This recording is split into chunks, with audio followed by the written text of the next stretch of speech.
Welcome to your latest GB News weather forecast from the Met Office. It starts to turn more unsettled over the next few days, particularly across the northwest of the UK, with some heavy rain in the forecast, particularly by Monday. But for now, we do have weather fronts across the English Channel, giving some outbreaks of rain here. England and Wales generally dry with some sunny spells, early rain clearing, but a scattering of showers for Northern Ireland and Scotland as we end the day. But generally overnight it turns drier for a time, but then thicker cloud will bring patchy rain in across Northern Ireland, western parts of Scotland. Generally stays dry across England and Wales. For everyone, temperatures staying in double figures, but lower than recent nights, so a little more comfortable for sleeping.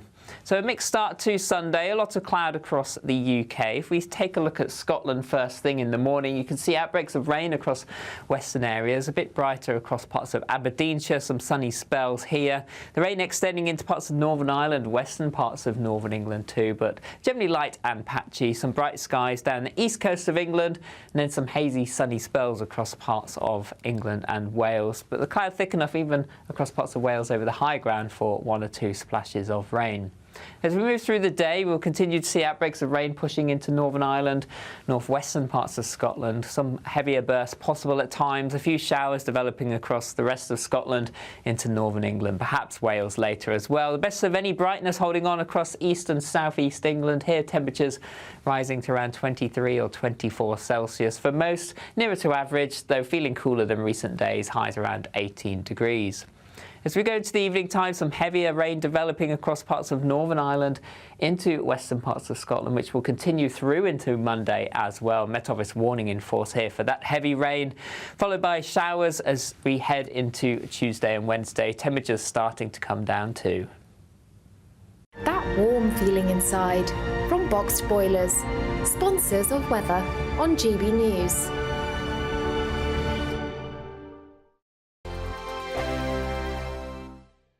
Don't miss out on your chance to win a whopping £30,000 in tax-free cash to spend however you like. It's extra cash that could really make a difference to your coming year. You could find yourself on that holiday you've always wanted to take, buy that treat that always seemed out of reach, or just send some of those day-to-day financial stresses packing. £30,000 could be yours. For another chance to win £30,000 in tax-free cash, text CASH to 63232. Text costs £2 plus one standard network rate message. You can enter online at gbnews.com/win. Entries cost £2. Or post your name and number to GB07, PO Box 8690, Derby DE1 9TT. UK only. Entrance must be 18 or over. Lines close at 5 p.m. on the 30th of August. Please check the closing time if listening or watching on demand. Good luck. I'm Christopher Hope. From pop stars to politicians, I'll interview anybody in a pub who's got a political opinion. Join me every Friday on Spotify, Apple Podcasts, YouTube or gbnews.com, or wherever you get your podcasts. This is GB News, the People's Channel. Every Saturday, 10 till 12, we'll bring you all of the news that you need to know. We'll also remind you that there is so much to smile about. It's my favourite time of the week. I get to relax, enjoy some light-hearted stories, and let Ellie teach me about fashion too. That's Saturday Morning Live, every Saturday, 10 till 12. Only on GB News, Britain's news channel. I'm Patrick Christie's. Every weeknight from 9, I bring you 2 hours of unmissable, explosive debate and headline-grabbing interviews. What impact has that had? We got death threats and the bomb threats on. As time passes, she could have said stump. You made my argument for me. My guest and I tackle the issues that really matter with a sharp take on every story. It went everywhere. Something practical could be done. I can become something different. Patrick Christie's tonight from 9 p.m. only on GB News, Britain's news channel. Are the newspapers getting you down? My wife didn't divorce me that month. Struggling to separate the wheat from the chaff? I know that it's a bit of a circus at the best of times. Well, don't worry, Headliners has got you covered. We'll take the burden of reading the day's news, and if we get depressed, who cares? It's an occupational hazard, frankly. That's Headliners on GB News from 11 p.m. till midnight, and the following morning, 5 till 6 a.m. on GB News, the comedy channel. Nah, just kidding. Britain's news channel. If you want your news to be straight talking... This is a nightmare for the Conservatives again. Down to earth. It's not just Nottingham where this is happening, is it? And most importantly, honest. Hard-working, middle-class taxpayers, they'll get their book thrown at them. Then catch me, Martin Daubney, Monday to Friday, 3 till 6 p.m. on GB News, Britain's news channel.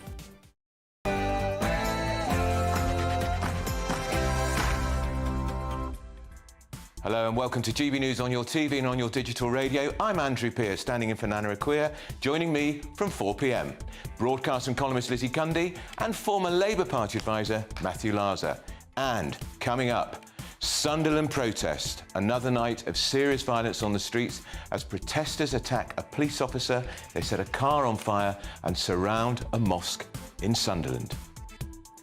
Gender boxing row. Olympic chiefs have been urged to reintroduce sex testing for female athletes to protect them from serious injuries. But the Olympics chiefs say those expressing such concerns are part of, they call, a witch hunt. The fallout continues from Hugh Edwards. The Culture Secretary, Lisa Nandy, says the disgraced former BBC newsreader should return his salary after admitting to having indecent images of children. It's around £200,000.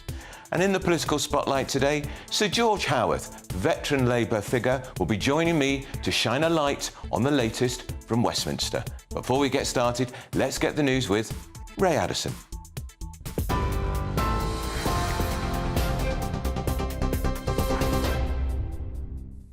Thanks, Andrew. Good afternoon. 1 minute past 3, our top stories this hour. Protests are currently taking place in several parts of the country. Increased stop and search powers have been given to police in Liverpool city centre and surrounding areas to stop serious violence, and extra officers have been drafted in to reassure communities.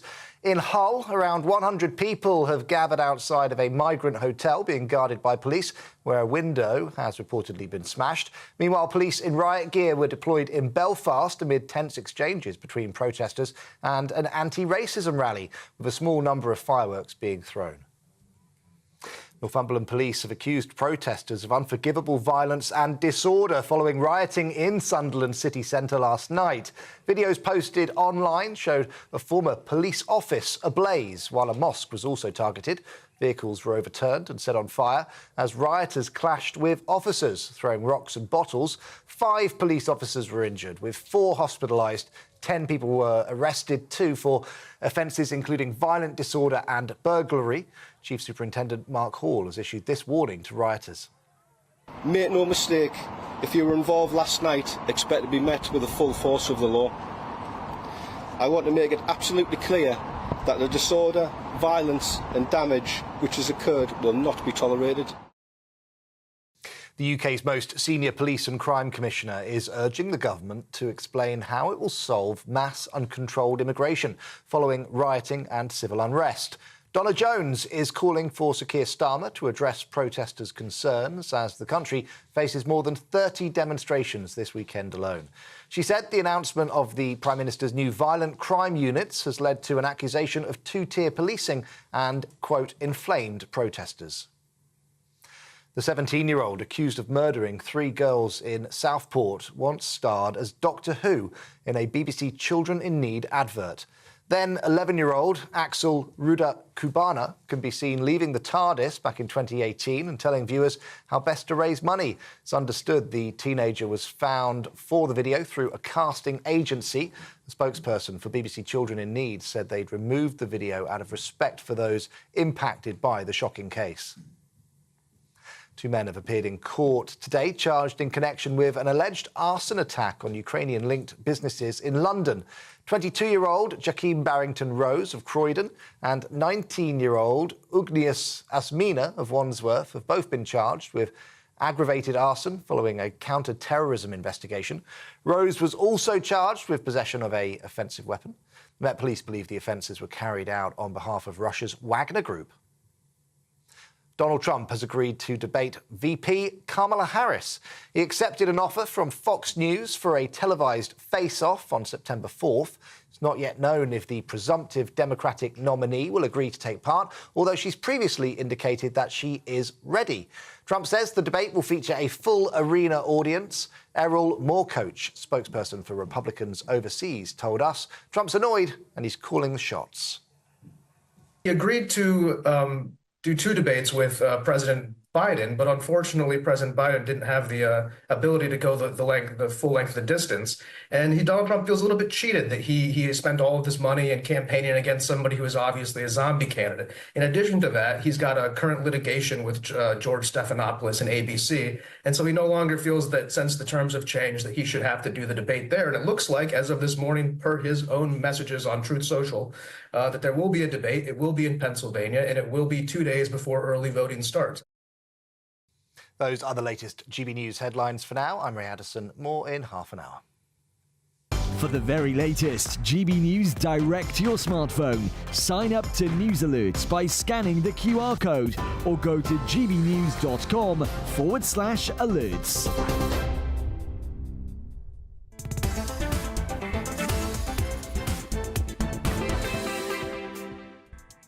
Hello and welcome. I'm Andrew Pearce. I'm standing in for Nana Akua, live across the United Kingdom on GB News. Well, the unease continues, the disruption continues. 5 police officers were injured, with 4 hospitalised and 10 people arrested after another night of serious violence on the streets. Protesters attacked a police officer, they set a car on fire and surrounded a mosque in Sunderland. That's as the Prime Minister warned protesters they'll face what he says is the full force of the law in a bid to crack down on the violence. This all comes, of course, after those 3 girls were brutally murdered during a mass stabbing in Southport earlier this week. Joining me now is GB News reporter Adam Cherry, who is outside the Home Office. Adam, there's no sign, it seems, of this unrest dying away. Yeah, that's right, Andrew. What this really signifies is the end of the honeymoon period for the Labour Party. Now 1 month in, 1 month old, and look how difficult governing is. Keir Starmer announcing the creation of the Violent Disorder Unit to respond to these protests. He announced that on Thursday night. The question is that going to be effective? The Times newspaper is reporting that he's set to go on holiday next week. If this disorder continues, and we are expecting more, indeed, as we've seen on the programme throughout the day, there have been some protests already today. If that continues into the next few days and perhaps few weeks, how do they stop it and how do they address, the immediate unrest and violence? Also, don't forget, by the way, the House of Commons isn't even sitting at the moment. It rose on Tuesday. So the MPs aren't discussing this or debating this. There has been some calls for that to be undone and for the Parliament to return early. There is some precedent for that in the past. But the likes of Priti Patel, who is, of course, a Tory leadership hopeful, is calling for it to be recalled immediately so that this can be discussed and the government can be held to account. So already you can see the contours of the political debate shaping up here. But in the short term, the government has to get on top of this right now. All right, that's GB News reporter Adam Cherry, who is outside the Home Office. So let's go up north. Let's talk to Anna Riley, who's in Liverpool, where demonstrations are planned later today. Anna, good afternoon to you. Exactly what is happening there in Liverpool? Good afternoon, Andrew. Well, the protest has been going on here since around 2 o'clock. If we just look to our side here, you can see the police line that is currently in place. Where we're stood is where the first protest actually began, and then just behind where the police are at the moment, where you may be able to see the police vans there, that was when the counter-protesters turned up, and then police remained a line between both protest groups. So at the side that we're at here now, there were chants being said of "Save our kids," "Stop the boats," and then on the other side where the counter-protesters were, they were making chants of "Refugees are welcome here" and banging drums. Now we can say that it did remain largely peaceful. I mean, if you can see around, there are young children here, there are families here, old and young people, a real mixture, so it did remain largely peaceful. There were a couple of bottles thrown, but nothing severe whatsoever, largely peaceful and chanting at both sides. Police didn't move on these counter-protesters for around half an hour, 45 minutes, and that's when both groups were chanting at each other. But now that other group, the counter-protesters, have moved on on, but as we can see, just near that statue there's a Union flag with the Humanists UK. It all actually started here, the original protest, and there were speeches that were being given, and that was before the counter-protest group were then led down this street by police. But as the speeches were being given, there were signs being held up of Save Our Children. There were other banners that I saw displayed as well, one saying to Tia Keir. We can see one man there that's just holding one. I believe it says, "We are the many, they are the few. If we don't stand up for children," I've just missed it, what that sign said there, but a lot of it's about protecting the children. I've heard chants have stopped the boat, but largely peaceful turnout at the moment. We can just see now, if you just look round here, the police are just withdrawing the line here as we see along, so they keep withdrawing the line back, and just behind that other line is where the counter protesters are. So it may be that they are still trying to push further down, but we can see that the police line at our side and the police line at the other side where the vans are trying to keep these two groups apart. Riley in Liverpool. We'll keep you. Thanks, Anna. That's Anna Riley in Liverpool. We'll keep you up to date on that. Well, joining me now in the studio is the author and commentator Nikki Hodgson and journalist and broadcaster Benedict Spence. Nick, let's talk to you first. The counter-protest is just going to make it worse. I don't know how Keir Starmer is going to get on top of this. I mean, he's adamant that he's already got existing legislation and powers with the police to bring people to order. But I think he's got completely the wrong end of the stick in terms of how these things have been organised. I mean, all the commentary seems to say that it's been exercised on social media. But actually what we know is that it's taking place on secret Telegram groups, WhatsApp groups, electronic communication groups that the police somehow seem to not be able to penetrate. And it can't be that difficult to find out who the organisers are. But this obsession with social media spreading lies, fine. There is a lot of misinformation on social media, but the groups organise themselves on these tech platforms. So they need to be working with the tech companies if they really want to get the names of the organisers. I'm just looking at the Guardian front page today. Police brace for unrest from shameful far right. They say it's the far right. They must know who, if they're right, it is the far right. If it is organised by far right activists, they must know who they are. Well, they must already know. I mean, to be fair to Keir Starmer, he did say it's either people with the opinions held by the far right, it's people caught up in summer madness, or it's people with genuine concerns, you know. And it's rent mob.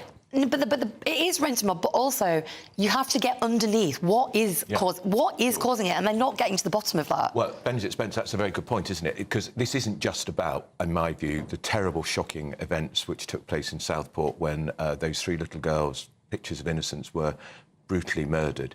This, in my view, is years and years of simmering unease and tension over the huge increase in immigration into this country and the fact it's not been properly planned, it's causing problems with social cohesion. Isn't that what's causing this? I think the knock-on effect of that also being safety when it comes to children. I mean, we heard this about on this protest, but also I thought what was more interesting about what happened in Southport wasn't the riot itself. It was when Keir Starmer himself turned up and ordinary members of the community were shouting at him about actually safety of their children, because, you know, nobody was shouting about immigration or about Islamist terrorists or anything like that. They were simply asking what it was that the Prime Minister was going to do to protect children. And this is a part of the world that has seen, obviously, this particular incident. It's seen an incident of Islamist terrorism in the Manchester bombing, which targeted children. We've seen the grooming gang scandals that's happened sort of across that region, again targeting of vulnerable children. This is a pattern, and it doesn't matter if it's just sort of gang-related, if it's ideological, or if it's just opportunist criminality. It doesn't matter. It's always children that is, when children become unsafe, when they are targeted, when they're the victims, that actually communities say, no, we're not going to put up with this, and this is what we want government to be stepping in and doing. So there is a lot of justification for the anger. Now, obviously, a lot of these protests are being hijacked by elements beyond the local community. We can all see that, and we all know that that's happening.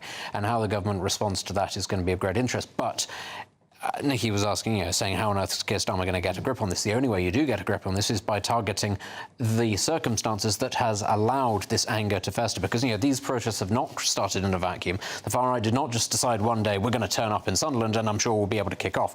The reason that they're there and that they feel that they can behave a certain way is because they saw what happened in Hare Hills in the Leeds riot, where actually the police did not intervene heavy-handedly. It's because they saw what happened in Rochdale after the incident at Manchester Airport, where people surrounded the police station and nothing was done. They've gone, the old bill will not respond. Actually, the old bill will not respond. And if they do, then we can say it's two-tier policing, because it is ultimately two-tier policing. And then we can turn around and we will get people to our cause, to our side, because you cannot have generations now of people voting against things like mass migration, saying we don't want it, and metropolitan-based politicians going, well, you're going to get it either way. That is how you end up radicalising people.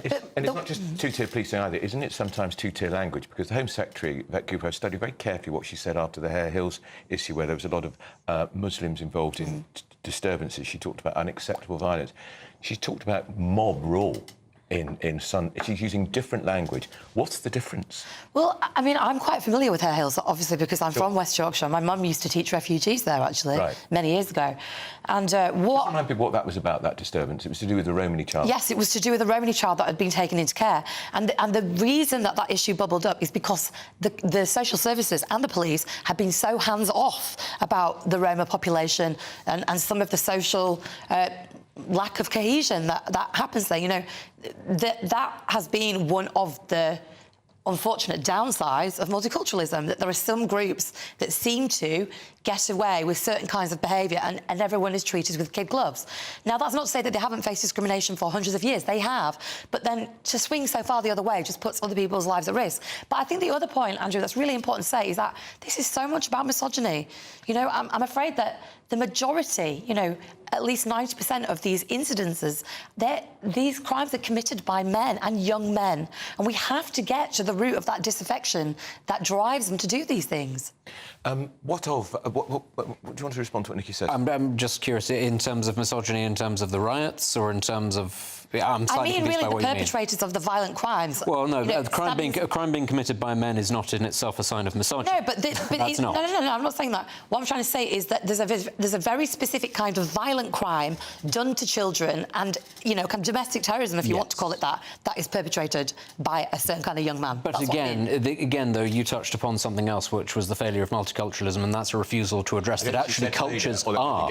Well, this is the thing, that cultures are not uniform, and simply bringing cultures from one part of the world to another and dropping them into Leeds will not turn those people into British people. And, it's interesting that certain communities have issues that others don't. This is not a migration-wide issue. No. There is a reason why certain parts of the Pakistani community in this country, not all, certain ones, are more deeply involved, for example, with the grooming of children than others. And it's tribal. It's tribal because in some tribes in Pakistan it is accepted, indeed it is tolerated, and in others it isn't. But the average white British middle-class liberal is not even remotely interested in looking into that, let alone tackling it, for fear of being considered insensitive or racist. But let's just remember that the majority of offences committed against children are by white men in this country. This is a white majority country. I don't want to say you would hope so, but it would be really concerning if that were not the case. That would be catastrophically concerning. No doubt. I mean, you raised the grooming gangs in the first place. There was a massive failure by white-dominated social services. And because of the fear, the cultural fear of judgment, and I completely accept that. Stirring up the resentment that I think it's been building up for years and years in this country. Yes, it has, but then, the Tory government have been in power, the previous to Keir Starmer, for 13 years, and they have a lot to answer for. And unfortunately, he's inherited, a complete nightmare. I mean, I would not want to be a leader right now. Issues of migration go back much longer than that. Well, they do, but you could say they start with Tony Blair, but then, the Tories did absolutely nothing to speed up the processing. The state of the Home Office under Theresa May, it's just escalated over years. This is what I talk about. This is when I talk about a certain sort of category of person in this country who is absolutely not interested in addressing issues because it sounds a little bit too much like hard work. You're not going to persuade sort of the average Tory minister. You've really got to learn all about the Kashmiri community and their different foibles. They're absolutely not going to do that. It's not in their interest. We're going to come back to you. You're listening to me. I'm Andrew Pearce. I'm standing in for the fabulous Nana Akua here on GBNews on your TV and on digital radio. Next, has the Olympic boxing row exposed unfairness in women's sport? This is GB News. Join me, Neil Oliver, every Sunday night at 6 p.m. on GB News. And if an hour is not nearly enough for you, go to gbnews.com for special extended episodes online every Friday at 9 p.m, where we can truly get into the nitty-gritty of what's going on. GB News, Britain's news channel. Every Saturday, 10 till 12, we'll bring you all of the news that you need to know. We'll also remind you that there is so much to smile about. It's my favourite time of the week. I get to relax, enjoy some light-hearted stories, and let Ellie teach me about fashion too. That's Saturday Morning Live, every Saturday, 10 till 12. Only on GB News, Britain's news channel. Sir Jacob Rees-Mogg's State of the Nation, Monday to Thursday from 8 p.m. Well, I'm joined now by royal biographer and former royal photographer, Ian Lloyd. Ian, hello, Jacob. Thank you good evening. Thank you for joining me. This is going to be great, isn't it? The opportunity to go around and see where the King comes onto the balcony from. Really interesting insight to how Buckingham Palace works.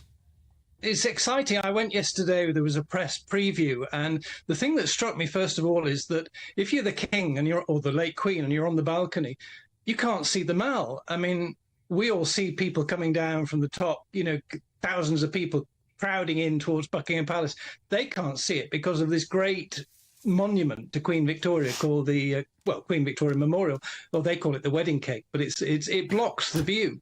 So apparently the King has a TV in there, and the late Queen did as well. So what they do is they when they're waiting to come on, they're watching the TV to see how the crowd's getting nearer the palace.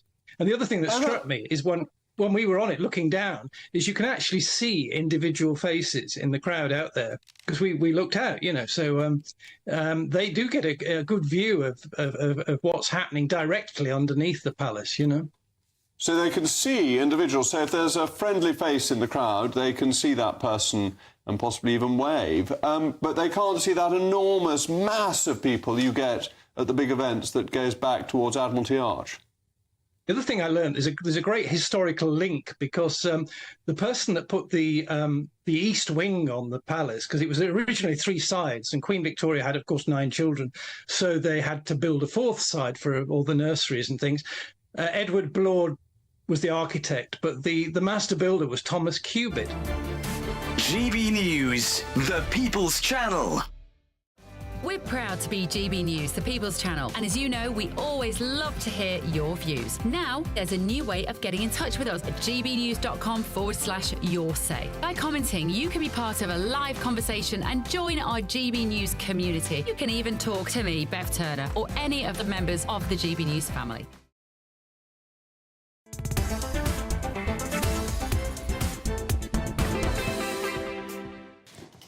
Welcome back. You're with Andrew Pearce. I'm here in for Nana Akua on GB News, on digital radio. Now, the Sports Secretary, Lisa Nandy, she's Culture Secretary. She's been at the Olympic Games. She's expressed her plans to engage with sporting organisations to address what she calls issues of inclusion and fairness and safety.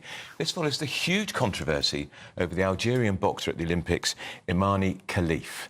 The International Boxing Association has said they would award Italian boxer Angela Carini the prize money she would have won if she became Olympic champion. Carini's been in the spotlight after abandoning her fight against the Algerian boxer. She said she'd never been hit so hard. Khalif, the athlete at the centre of a gender eligibility storm, her next fight is against a Hungarian. So let's carry on this conversation. Look, to all intents and purposes, Khalif was banned by another sporting body from taking part in the World Boxing Championships because she failed a gender test, more male than female. Well, is that too simplistic? It is a bit simplistic, because the problem is we denote sex, biological sex, by a few different factors. One is chromosomes, which in this case, this is the difference. Yeah. It's also genitals, because external... she had XY chromosomes. Yeah. And so it's also to do with internal and external genitals, hormone levels. Yeah. So there's a variety of factors that doctors will use to determine the biological sex of a person. Yeah. Right, so let's differentiate that from gender, because that's important to say. And we refer to people that have variable characteristics as having disorders of sex development. Right. And there's an estimated 0.006 to 2% of the population. That number is so contested because so many different medical outlets have different ideas of how many people there are. If it's 2%, that's 1 million people in the UK. Right. Now, the reason it's important to differentiate this from the transgender issue is because people that are intersex or people that have these DSDs, they're not out about it. They can't be, because sometimes they don't even know. Many people don't even know. Because when you're born... Because she failed yes, the test. She failed a test on one element of what was denoted as her sex. There are other elements. She didn't fail on hormones. Right. She didn't fail on genitals, presumably. I don't know. I don't think they go as far as to inspect that. But my point being that we have oversimplified the process by which we determine someone's sex. And also, what on earth, if somebody has a particular characteristic that is, very different to the majority of the people that they're fighting against, if it's ridiculous strength or bone length, we don't exempt them from the class. So what are we supposed to do? Is she to be banned from all sport forever because we don't know where we put her? It's different, isn't it? Because if she was running, OK, she may leave her rivals trailing in her wake because she's stronger. But this is a fight where she could potentially do a lethal injury. Yeah, this is the problem, and I think some people might say that therefore that there are double standards here from my position. There has to be, doesn't it? But I think when it comes to a combat sport, rather than simply a contest of who can run the fastest, who can run the furthest, simply because there is the risk of very serious... People die from boxing. Let's be clear here. Most boxers end up in a very bad situation in later life anyway. And isn't the evidence, Bendit, that a male boxer can punch 2.5 times harder than a female boxer? I think that's as a sort of a base threat. Actually, I think in many cases it can be a lot harder. But it's one of those things where you actually, organisational bodies do need to take the welfare of athletes into consideration as well. And it's very unfortunate for this individual, for Imani Khalif, that she is in this situation. But I don't think that you can compromise on not just the fairness but also the safety of an entire sport based on what her wishes are. And I know that this might seem very, therefore, unfair, that that people would say she shouldn't be competing. But there are reasons for a start that you have things like weight categories in boxing. That's to actually try and make it as fair as possible. Now, other people might point out, well, nobody's making anybody be a boxer. You decide to do this, you know what the risks are. But I think that when you have the disparity in terms of strength, which is not something that is necessarily measured, and maybe that's something that should be measured going forward, is the ability of each to punch, because it shouldn't be about strength of punch. It should be about points. It should be about combinations. That's it's actually about tactics. Yes, that is actually what boxing is judged on, and certainly at the Olympic level. Then maybe that's what needs to be done going forward. But in this instance, very unfortunate for Ms. Khalif. I don't think she should be allowed to compete if the discrepancy is that large that a very talented boxer opponent, after a couple of seconds, go, do you know what? No, this is unsafe. Not sitting there going, it's desperately unfair and she's a man, this, that, the other. That's been mischaracterised. She retired from the fight because she said, I've not been punched this hard before. And the inference being, this is not a safe fight for me to be in. I mean, it's really interesting because I used to box. I mean, amateur boxing, not box professionally, obviously. And I'm glad you've told me that. Yes, just so you know. Both of us. Just sort of And I went to a boxing gym where we women did actually box the men, with the men, but they always did it based on our height and our weight. And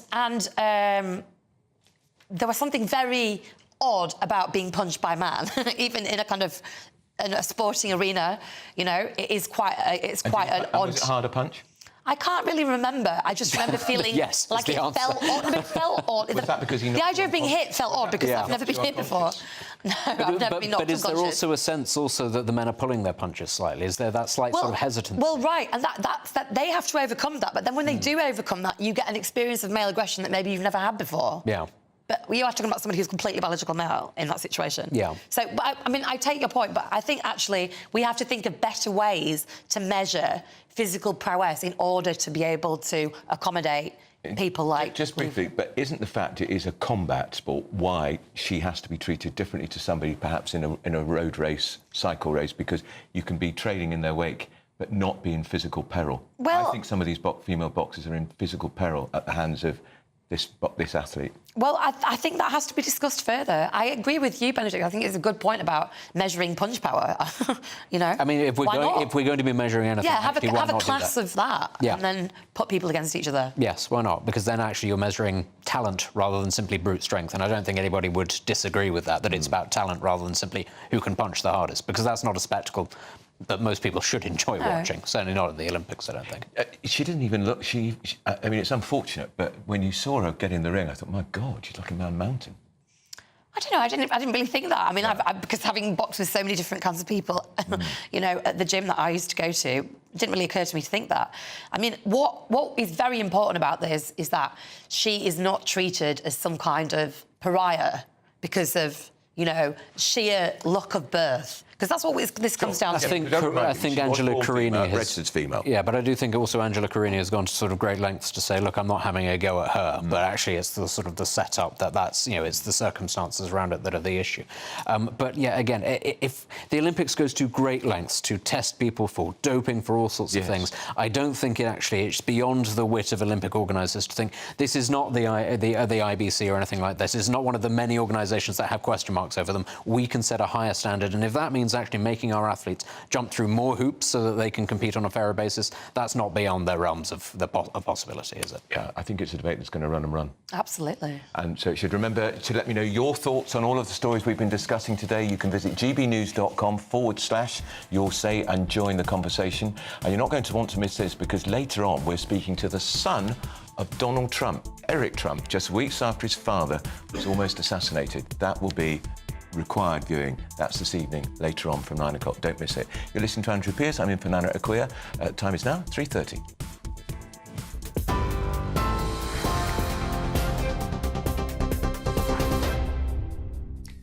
Good afternoon. 3:30, I'm Ray Addison in the GB newsroom. Our top stories. Protests are currently taking place in several parts of the country. Increased stop and search powers have been given to police in Liverpool city centre and surrounding areas to stop serious violence. And extra officers have been drafted in to reassure communities there. In Hull, around 100 people have gathered outside of a migrant hotel being guarded by police, where a window has reportedly been smashed. Meanwhile, police in riot gear were deployed in Belfast amid tense exchanges between protesters and an anti-racism rally, with a small number of fireworks being thrown. Northumberland police have accused protesters of unforgivable violence and disorder following rioting in Sunderland city centre last night. Videos posted online showing a former police office ablaze while a mosque was also targeted. Vehicles were overturned and set on fire as rioters clashed with police throwing rocks and bottles. 5 officers were injured, with 4 hospitalised and 10 people so far arrested for offences including violent disorder and burglary. The UK's most senior police and crime commissioner is urging the government to explain how it will solve mass uncontrolled immigration following rioting and civil unrest. Donna Jones is calling for Sir Keir Starmer to address protesters' concerns as the country faces more than 30 demos this weekend. She said the announcement of the PM's new violent crime unit has led to an accusation of two-tier policing and inflamed protesters. The 17-year-old accused of murdering 3 girls in Southport once starred as Doctor Who in a BBC Children in Need advert. Then 11-year-old Axel Ruda Kubana can be seen leaving the TARDIS back in 2018 and telling viewers how best to raise money. A spokesperson for BBC Children in Need said they'd removed the video out of respect for those impacted by the shocking case. Right, those are the latest GB News headlines for now. I'm Ray Addison. More in half an hour from Tatiana Sanchez. For the very latest GB News direct to your smartphone, sign up to News Alerts by scanning the QR code or go to gbnews.com/alerts.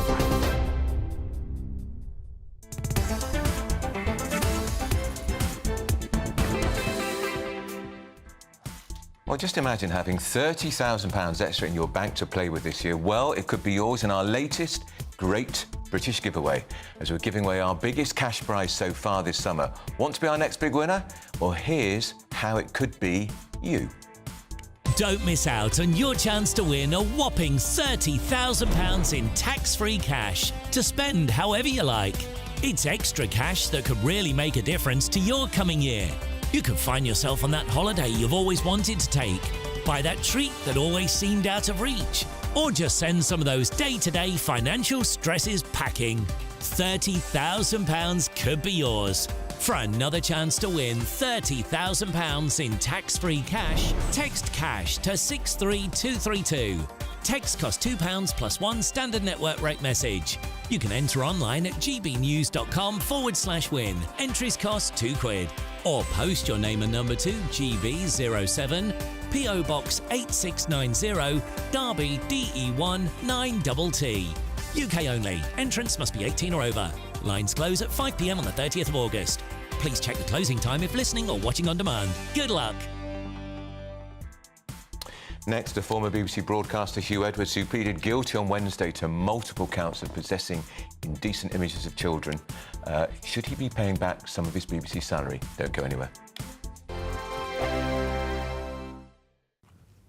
Hello there, welcome to your latest GB News weather forecast from the Met Office. It starts to turn more unsettled over the next few days, particularly across the northwest of the UK, with some heavy rain in the forecast, particularly by Monday. But for now, we do have weather fronts across the English Channel, giving some outbreaks of rain here. England and Wales generally dry with some sunny spells, early rain clearing, but a scattering of showers for Northern Ireland and Scotland as we end the day. But generally overnight it turns drier for a time, but then thicker cloud will bring patchy rain in across Northern Ireland, western parts of Scotland. Generally stays dry across England and Wales. For everyone, temperatures staying in double figures, but lower than recent nights, so a little more comfortable for sleeping.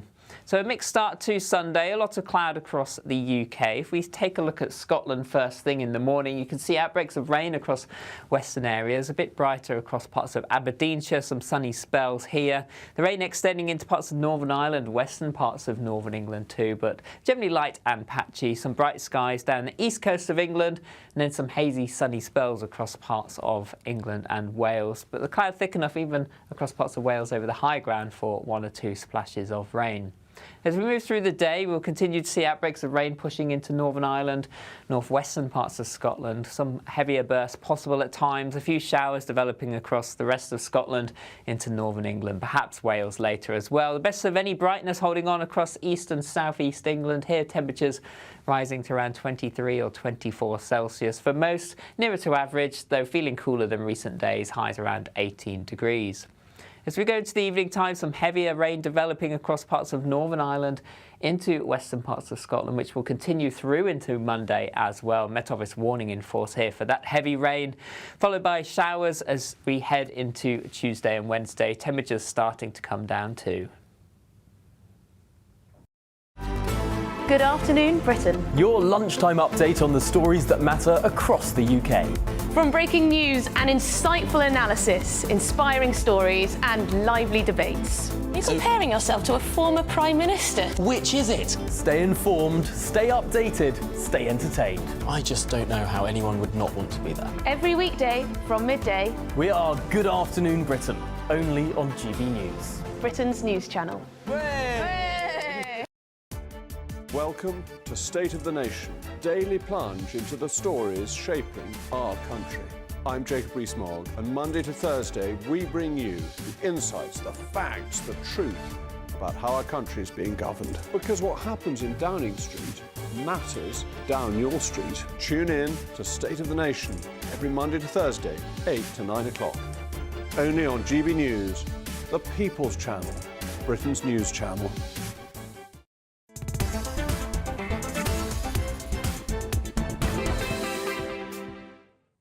Welcome back. You're with Andrew Pearce, sitting in for Nana Akua on GB News and on digital radio. Well, the fallout continues, doesn't it, from the former BBC broadcaster Hugh Edwards. He pleaded guilty on Wednesday to multiple counts of possessing indecent images of children, some as young as 7.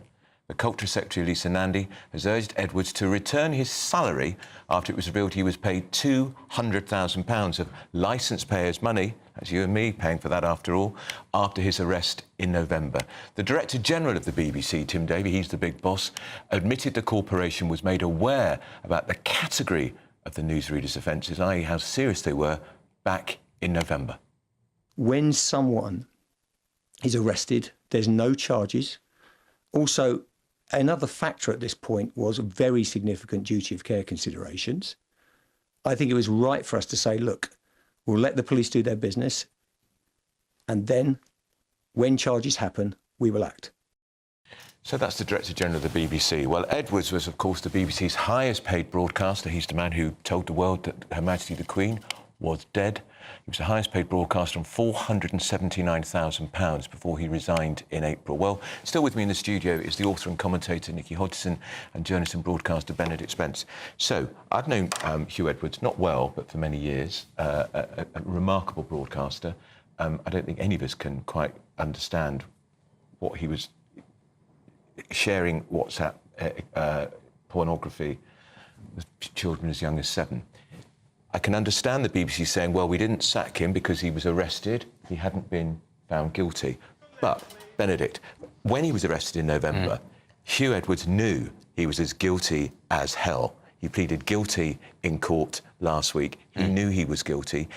Didn't he have a moral duty to either resign then or at least not take the salary? Bear in mind, he's also gone and topped up for the salary a huge gold-plated BBC pension. Well, yeah. Plus they gave him, what were they thinking of after November? A £40,000 pay rise. This is the tricky thing, isn't it? Morally, is he sort of, should he be giving this back? I mean, we can all sit here and say that yes, he should, but from his perspective, he'll be thinking, well, I'm never going to work again, so actually I need to keep as much money as I can. I need to look after myself. Potentially, I need to look after relatives as well. So I can sort of see why actually, I don't think it's good enough for us to sit here and say, oh, he should, because why would he? He's not going to get the opportunity to make that kind of money again. What I think we should be asking instead is, as you sort of pointed out, why was he given a pay rise whilst he was under investigation? That was the wrong, quite literally the worst moment to give anybody a pay rise. And I think also possibly what the BBC needs to do is learn from this, and other public bodies perhaps need to learn from this, publicly funded bodies, and say there needs to be a mechanism by which we do not end up handing out quite so much money whilst people are under investigation. Maybe later on, if it turns out that they've been exonerated, we can back pay them the money that they would otherwise have been due. But part of signing up to working for something like the BBC is, if you are under investigation and you're arrested, actually you forfeit a part of that salary or all of that salary until such time as you've been exonerated. And maybe that needs to be the system going forward, because otherwise you do find yourself in a tricky situation where a big name star can keep on taking money, and as you've also pointed out, they're going to keep on taking that very well-paid pension as well. Well-paid pension. Nikki, the BBC were aware in November, when he was arrested, the nature of the offences. Now, you remember what had happened in the few months earlier. The Sun had exposed him as being the BBC broadcaster, the BBC presenter, who'd been paying for lewd images of a young person. There was no breach of the law, but bad judgment, and he was taken off air. Yes. But none of that's illegal. But you can question his judgment. But now, in November, they discover he's been arrested over incredibly serious matters. Sharing images of children as young as 7. I don't know if they knew the complete detail. So to carry on paying him, but then to give him a £40,000 pay rise as well, I can't see how any of that can be justified. It's very complicated because... Is it? Well, what's complicated about it is, you know, they keep saying we had a vague idea of what the arrest was for, but we didn't know the details. That's the line that... Well, exactly. That's the line they're trotting out.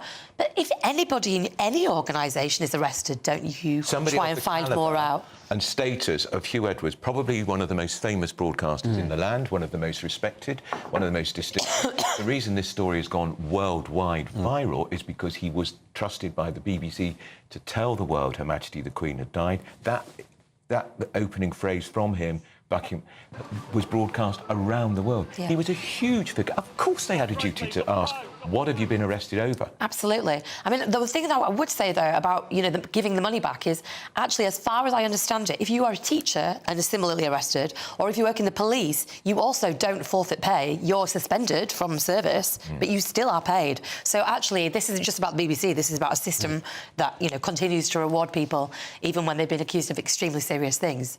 So if you were so the Culture Secretary has intervened. She says, pay it back. Is she right?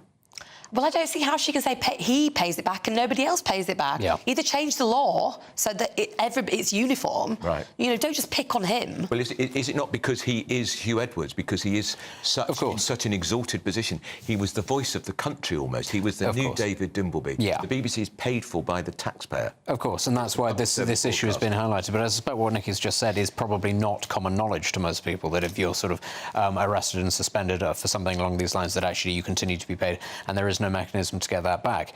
And as I say, I think that it is a learning opportunity for the government to look at legislation around maybe changing, say, when you are arrested or suspended for these sorts of things, that pay can be put on hold. And if you are found guilty of something, well, then you never see it.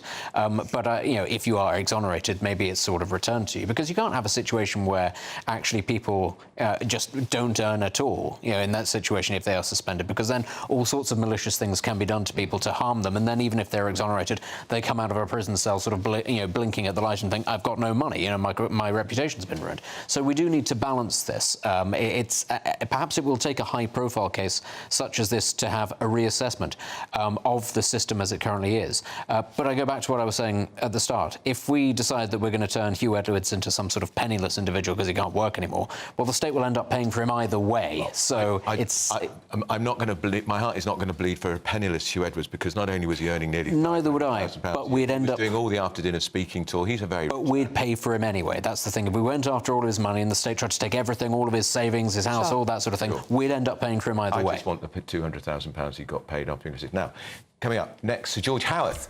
He's a veteran Labour figure. He's going to be in the political hot seat to shine a light on the latest from Westminster. Good afternoon, Britain.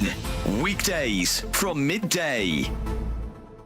An employment tribunal has found that a senior lawyer telling a legal secretary that she looked nice created an intimidating environment and made her feel violated. Well, she's won her sexual harassment suit, so is saying someone looks nice acceptable in the workplace anymore? Well, joining us now to debate this is political commentator Christine Hamilton, who thinks it should be, and author and journalist Rebecca Reid, who thinks making comments like these are unnecessary.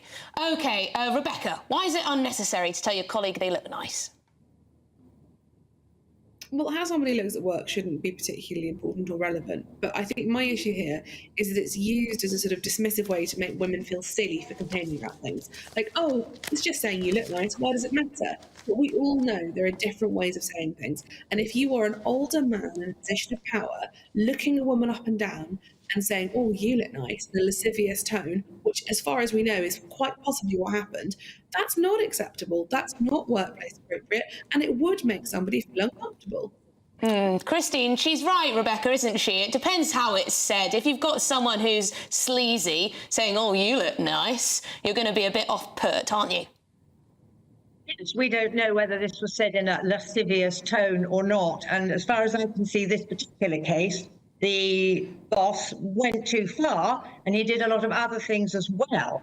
But what worries me is that the tribunal has ruled that just saying you look nice could be included as sexual harassment. Now, I think that is ridiculous. Realistically, women don't make these accusations for fun. Women don't make these accusations to be difficult. They do it because they've been made to feel unsafe or unable to work in a certain place. GB News, the People's Channel. Good afternoon, Britain. Your lunchtime update on the stories that matter across the UK. From breaking news and insightful analysis, inspiring stories and lively debates. Are you comparing yourself to a former Prime Minister? Which is it? Stay informed, stay updated, stay entertained. I just don't know how anyone would not want to be there. Every weekday from midday. We are Good Afternoon Britain, only on GB News. Britain's news channel. Are the newspapers getting you down? My wife didn't divorce me that month. Struggling to separate the wheat from the chaff? I know that it's a bit of a circus at the best of times. Well, don't worry. Headliners has got you covered. We'll take the burden of reading the day's news, and if we get depressed, who cares? It's an occupational hazard, frankly. That's Headliners on GB News from 11 p.m. till midnight, and the following morning, 5 till 6 a.m. on GB News, the comedy channel. Nah, just kidding. Britain's news channel.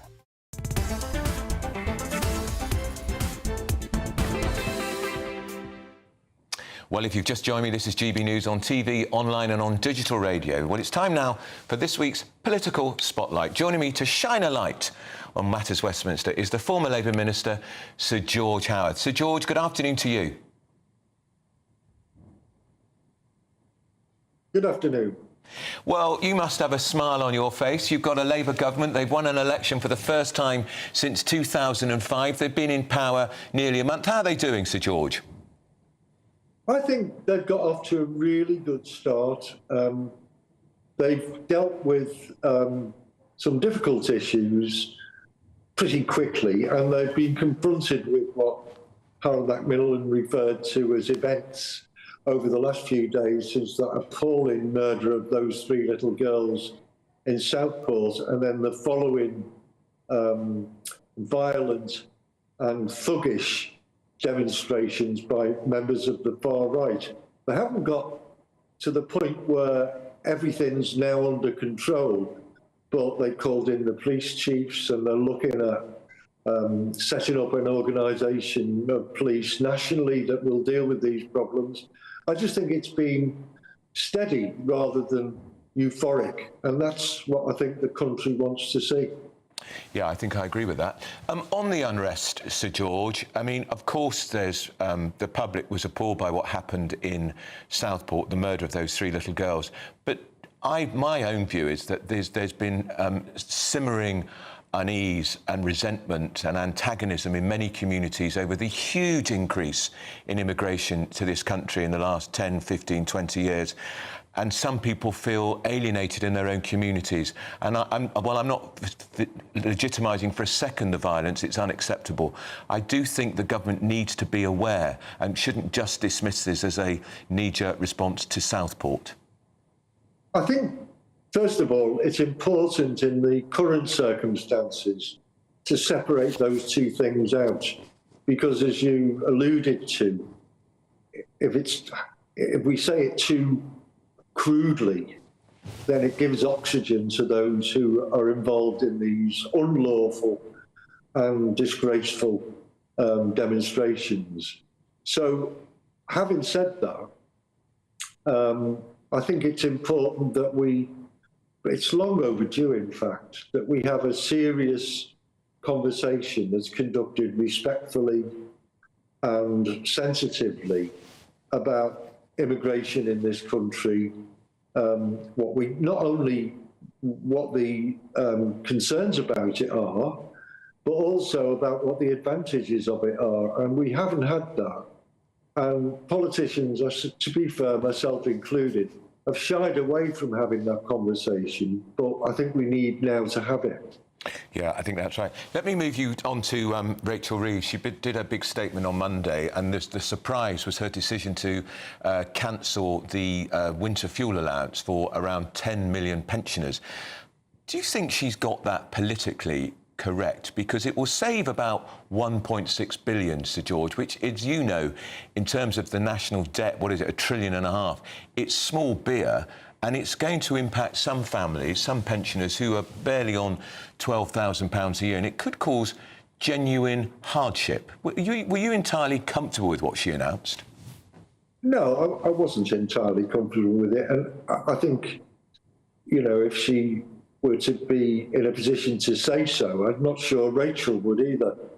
But what was made clear during the general election was that she would be a responsible Chancellor of the Exchequer. She wouldn't spend money that the country didn't have, and then finds herself with a £20 billion plus black hole in the public finances. So she had to do things that, probably in other circumstances she wouldn't have considered. So I think the important thing is she's taken the action she thinks necessary to steady the finances of the country, and reassure people that, it's not going to be a spend government, but a careful, considerate, thoughtful government that doesn't spend what can't be afforded. It would have been probably a more popular thing with some of your colleagues, because when she announced it, Sir George, I looked at some of your colleagues, former colleagues on the Labour benches, silence and gloom. If she perhaps targeted it at the wealthier pensioners, and if she'd said the King doesn't need this money, nor does Tony Blair, rather than affecting people who are at the opposite end of the income scale. Yeah, I think that's true, and I do hope they come up with a way of dealing with those who will be adversely affected by it. But it is equally true to say that a lot of people who are very wealthy are entitled to this winter fuel allowance and don't need it at all. You know, and I've got a couple of friends who have been saying, who are very wealthy, and who've been saying for several years to me now, why am I getting this money? Actually, they don't claim it. But, you know, there are people who recognise, the wealthy, as you say, that it's not really appropriate for them to be subsidised in that way. So I do hope when this, you know, all comes out in the wash, that Rachel, and I'm sure she will look at the effect this is going to have on those who simply can't afford it. All right, that's Sir George Howard. Thank you so much for joining us. That was talking about the winter fuel allowance being cancelled for so many people. I'm Andrew Pearce. I'm in for Nana Akua here on GB News. The time is coming up to 4 o'clock. Looks like things are heating up. Boxed boilers, sponsors of weather on GB News. Hello there, welcome to your latest GB News weather forecast from the Met Office. It starts to turn more unsettled over the next few days, particularly across the northwest of the UK, with some heavy rain in the forecast, particularly by Monday. But for now, we do have weather fronts across the English Channel, giving some outbreaks of rain here. England and Wales generally dry with some sunny spells, early rain clearing, but a scattering of showers for Northern Ireland and Scotland as we end the day. But generally overnight it turns drier for a time, but then thicker cloud will bring patchy rain in across Northern Ireland, western parts of Scotland. Generally stays dry across England and Wales. For everyone, temperatures staying in double figures, but lower than a recent night, so a little more comfortable for sleeping. So a mixed start to Sunday, a lot of cloud across the UK. If we take a look at Scotland first thing in the morning, you can see outbreaks of rain across western areas, a bit brighter across parts of Aberdeenshire, some sunny spells here. The rain extending into parts of Northern Ireland, western parts of Northern England too, but generally light and patchy. Some bright skies down the east coast of England, and then some hazy sunny spells across parts of England and Wales. But the cloud thick enough even across parts of Wales over the high ground for 1 or 2 splashes of rain. As we move through the day, we'll continue to see outbreaks of rain pushing into Northern Ireland, northwestern parts of Scotland. Some heavier bursts possible at times, a few showers developing across the rest of Scotland into northern England, perhaps Wales later as well. The best of any brightness holding on across east and southeast England. Here temperatures rising to around 23 or 24 Celsius. For most, nearer to average, though feeling cooler than recent days, highs around 18 degrees. As we go into the evening time, some heavier rain developing across parts of Northern Ireland into western parts of Scotland, which will continue through into Monday as well. Met Office warning in force here for that heavy rain, followed by showers as we head into Tuesday and Wednesday. Temperatures starting to come down too. That warm feeling inside from Boxed Boilers, sponsors of weather on GB News.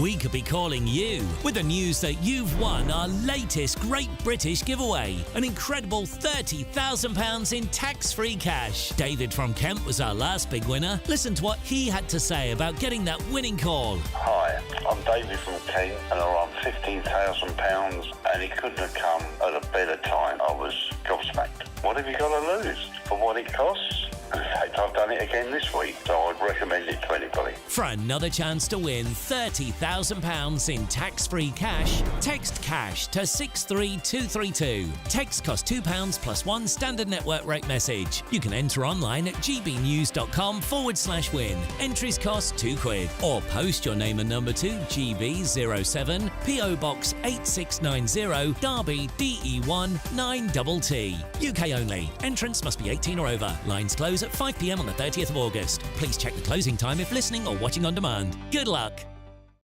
Mark Dolan tonight is your weekend dose of news, debate and entertainment.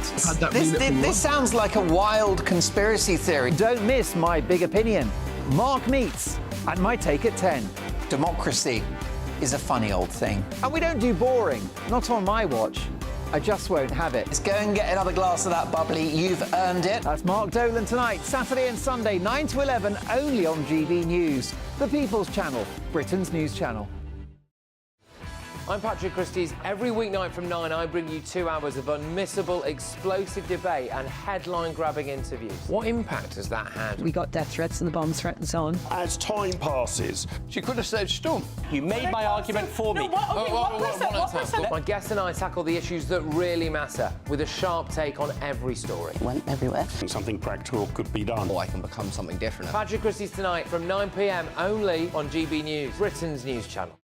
Join me, Camilla Tominey, for a frank and honest discussion with those in power that cuts through the spin and gets to the heart of the issues shaping our nation. You haven't confirmed that you want to stand as leader, but you haven't ruled it out either. This report basically says that he's not fit to stand trial. Is he indecisive? Incompetent? I deliver the dose of reality Westminster needs. That's the Camilla Tominey Show at 9:30 every Sunday on GB News, the People's Channel, Britain's news channel.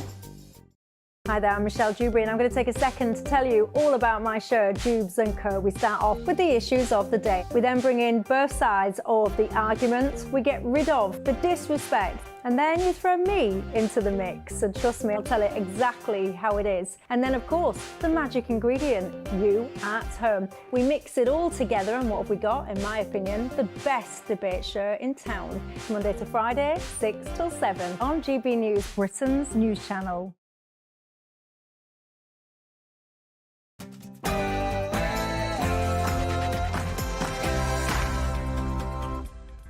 Hello and welcome to GB News on your TV and on your digital radio. I'm Andrew Pearce, standing in for Nana Akua. Joining me today, broadcaster and columnist Lizzie Cundy and the former Labour Party advisor Matthew Larser. Coming up, Sunderland protests, another night of serious violence on the streets as protesters attacked a police officer, they set a car on fire and surrounded a mosque. And the Great British Debate, this hour I'm asking, has the Olympic boxing row exposed unfairness in women's sport? The UN Special Advisor on Violence Against Women and Girls says the Olympics should bring back sex testing to protect female athletes from injury. And difficult conversations. I'm going to be joined in the studio by Ella Middleton, a young woman who's using TikTok to raise awareness of her incurable neurological condition and the impact it's had on her life. But before we get started, we're going to get the latest headlines with Tatiana Sanchez.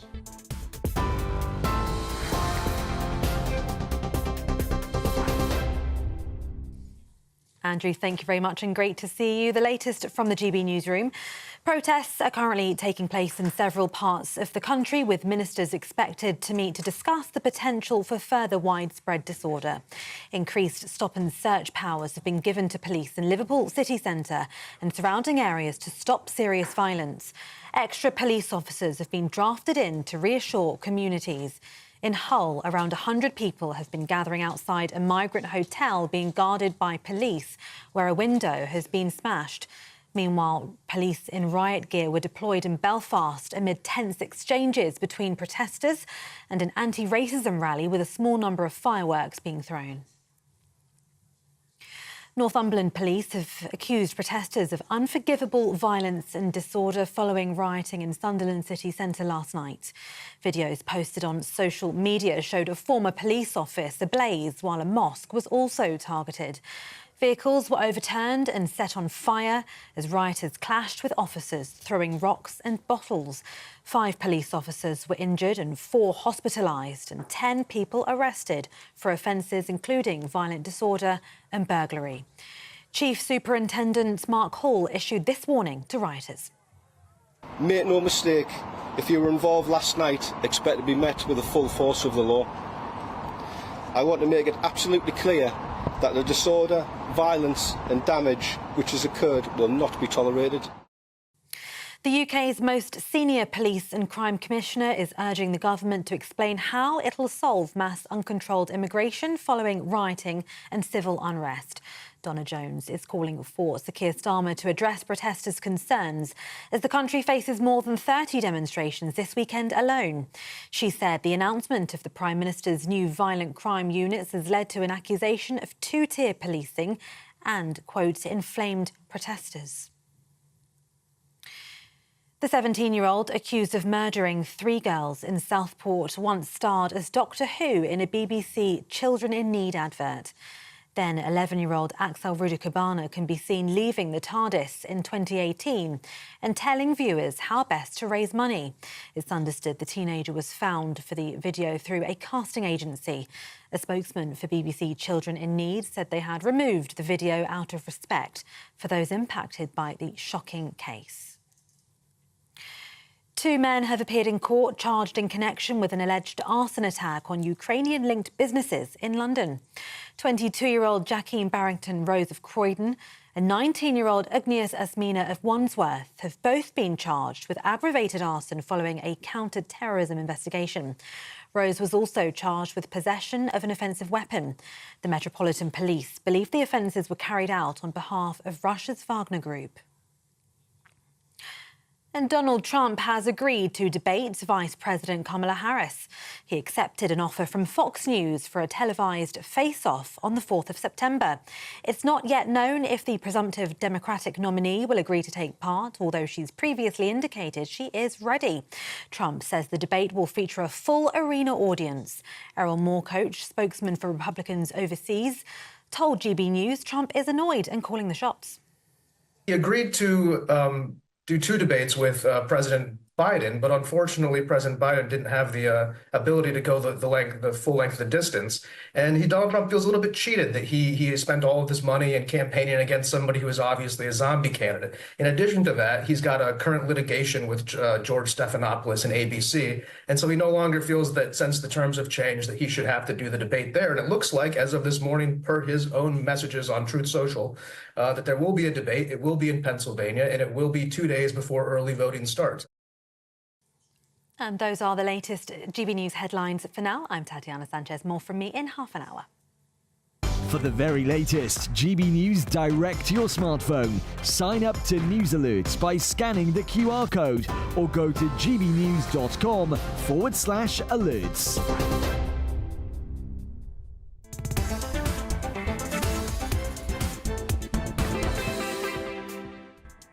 Hello and welcome, I'm Andrew Pearce and I'm sitting in for Nana Akua, live across the United Kingdom on GB News. Well, those protests, more are planned across the UK this weekend. 5 police officers were injured, 4 hospitalised and 10 people arrested after another night of serious violence on the streets. Protesters attacked a police officer, set a car on fire and surrounded a mosque in Sunderland. What are they thinking of? That's as the Prime Minister warned protesters they face the full force of the law as he tries to crack down on the violence. This all comes, of course, after those 3 little girls were savagely murdered during that mass stabbing in Southport earlier this week. Well, let's go now straight to our GB News reporter, Adam Cherry, who is outside the Home Office. Adam, good afternoon again to you. There's no sign of the Home Secretary, but I guess she's monitoring events closely because the fear is, if you look at the front page of The Guardian today, they briefed the papers that the far right, they say, are planning even more disruption. That's right, Andrew. Yes, we've actually moved. We were outside the Home Office all day long, and now, if for the viewers on television, you'll see behind me, we're on Parliament Square, and that's because there's another protest going on today, unrelated to the far right that you've just described. This is a Palestine Solidarity Campaign protest, which has, we understand, within the last hour or so, collided with some counter-protesters. And here, they're just off camera to my right, all along Whitehall, thousands of people. And so, as I say, in the last hour, the Metropolitan Police have said that there have been 2 arrests here. One because a protester gave a Nazi salute to a counter-protester, and another because someone had a sign from a proscribed organisation. Now, we don't know what that organisation was, although people will speculate. And again, as I see, for those watching on television behind me, you can see they're sort of spilling out. The majority of them were focused. The majority of them are focused along Whitehall itself. There's a platform, speakers. They have to disperse by 4:30. That's a direct order from the Metropolitan Police. Of course, whether that happens in time remains to be seen. But to your point, Andrew, the Home Secretary, we are expecting to hear from her hopefully by this afternoon or perhaps tomorrow morning. She'll have more to say on this. Yes, she's briefed the newspapers, but don't expect this to be the last from the government over the weekend. In fact, we understand also that the government is having a cabinet meeting discussing all of this within the next few hours, perhaps within the next hour. So a lot going on and a very busy moment. As I said to you earlier, Andrew, the honeymoon period is very much over for this government 1 month in. Just a personal view here. I'm just sick to death of these Gaza protesters every Saturday. Why do they need to do it? They've made their point. They cause huge disruption, and a lot of it is there are anti-Semitic elements within it. It diverts huge police resources to have to patrol it. I just wish they'd just give up and go away. It's the summer. Let's have a break from it. Well, I mean, I have to say, today, what I've seen has been peaceful. However, I have seen several signs with the words "from the river to the sea" on them, which, of course, we understand as an anti-Semitic phrase. So, yeah, that is still here today, Andrew. All right, that's Adam Cherry, who is at Parliament Square. We're going to go now to Liverpool and speak to GB News reporter Anna Riley, where there were demonstrations. It sounds pretty noisy, Anna. What's going on? Well, Andrew, these demonstrations continue, but the police have put a dispersal order in place to move on protesters, both from the original protest that was scheduled here and the counter-protest, which you can now see. So these are members of the counter-protest group. You can see police here with helmets, riot shields and dogs. And on the opposite side is the other original protest that first began this afternoon. We know that the counter-protesters, as you can see, they've got signs up saying "Stop fascism," "Refugees are welcome here," "Stop racism." They have been heard chanting "Where's your Tommy gone?" at the group ahead. This lady here has got a sign up saying "Not far right, just fed up." So I saw another similar sign as well at the original protest that began, a man saying "I'm not far right, I'm just a father." But if we just move on now, we can see this group here with police vans behind them. We know that officers with riot shields and helmets moved the crowd back earlier when we spoke to you, with cans, bottles and coins being thrown. And then we know where we are now, the Strand in Liverpool, that a police officer on a motorbike was kicked and knocked off his vehicle by a demonstrator, and that a traffic cone has been thrown, and that one man was pinned to the floor by officers as others tried to kick riot shields, with demonstrators on this side of the road that you can see now, again chanting "Save our kids." We've also seen reports as well that a chair has been thrown by demonstrators that has hit an officer on the head here in Liverpool, and that the windscreen of a police van was smashed as bricks and plastic barriers were thrown, and bricks were pelted at vans, police vans and officers, by youths with their faces covered. And then that's when the riot officers got involved to move them back. We know that the police as well have extra powers in place under a Section 60 order at the moment. That's enhanced powers to stop and search demonstrators and protesters. But as you can see now, the police are further moving back this counter-protest group. They are doing their best to move back the original protesters and also this counter-protest group now that we see here. Again, there are signs, quite conflict here that we can see. I don't know if you can come in a little bit, John, but there's a lady here with a "Refugees welcome here" sign, and this man from the original protest in white. There's quite a tense standoff between them now that is going on, as you can see that now. OK, Anna, thank you for that. That's Anna Riley in Liverpool, and she'll keep us up to date on that. Well, to discuss this further, in the studio, my panel is the broadcaster and columnist Lizzie Cundy and the former Labour Party advisor Matthew Lyons. Matthew, to you first.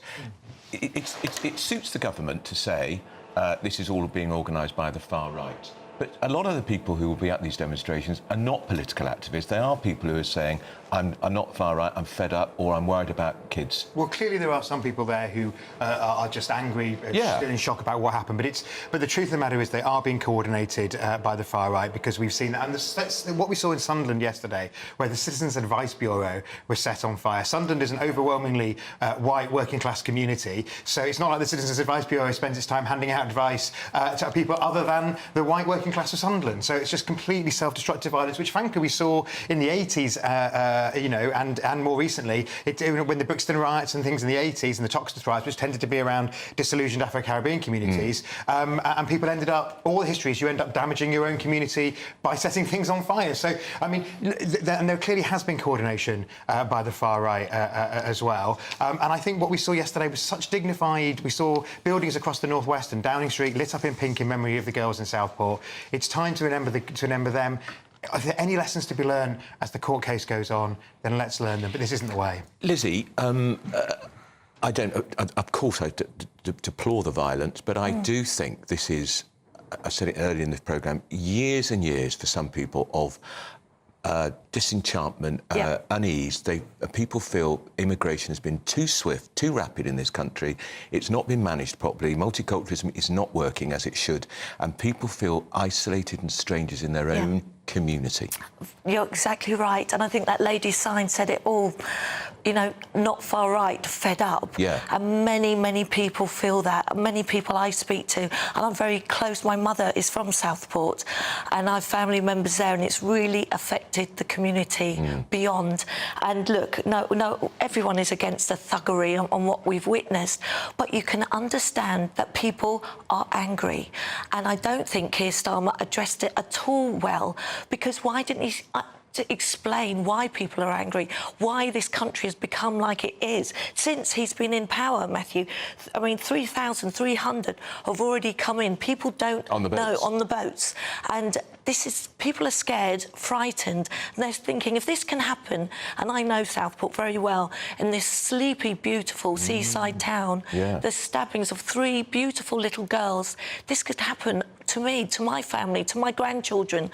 People are scared and frustrated, and Keir Starmer isn't addressing that. I mean, immigration is going to become a huge issue, isn't it? Because, look, they said they've got a solution for the boats. Now, the boats is minor, frankly. I mean, how the Tory government allowed migration to reach... It was over 1 million people arrived last year, that some people left, so the final figure was 675,000.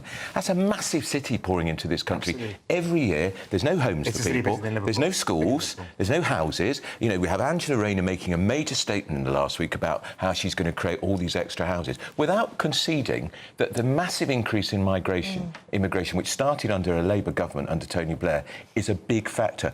It's the elephant in the room which they're not addressing. Well, I think, I mean, legal migration was higher in the last few years of the Conservative government than it was under any year of the Labour government. And, of course, a lot of the migration under Labour was EU migration, where there was a kind of churn and a lot of people went home. What we're seeing is a lot of people joining their families, and the big issue about family visas was actually the Labour government made a decision this week that it wasn't going to impose the limit. That may come back to haunt them. It's going to review... Just remind people what they did there. It's going to review the limit on the...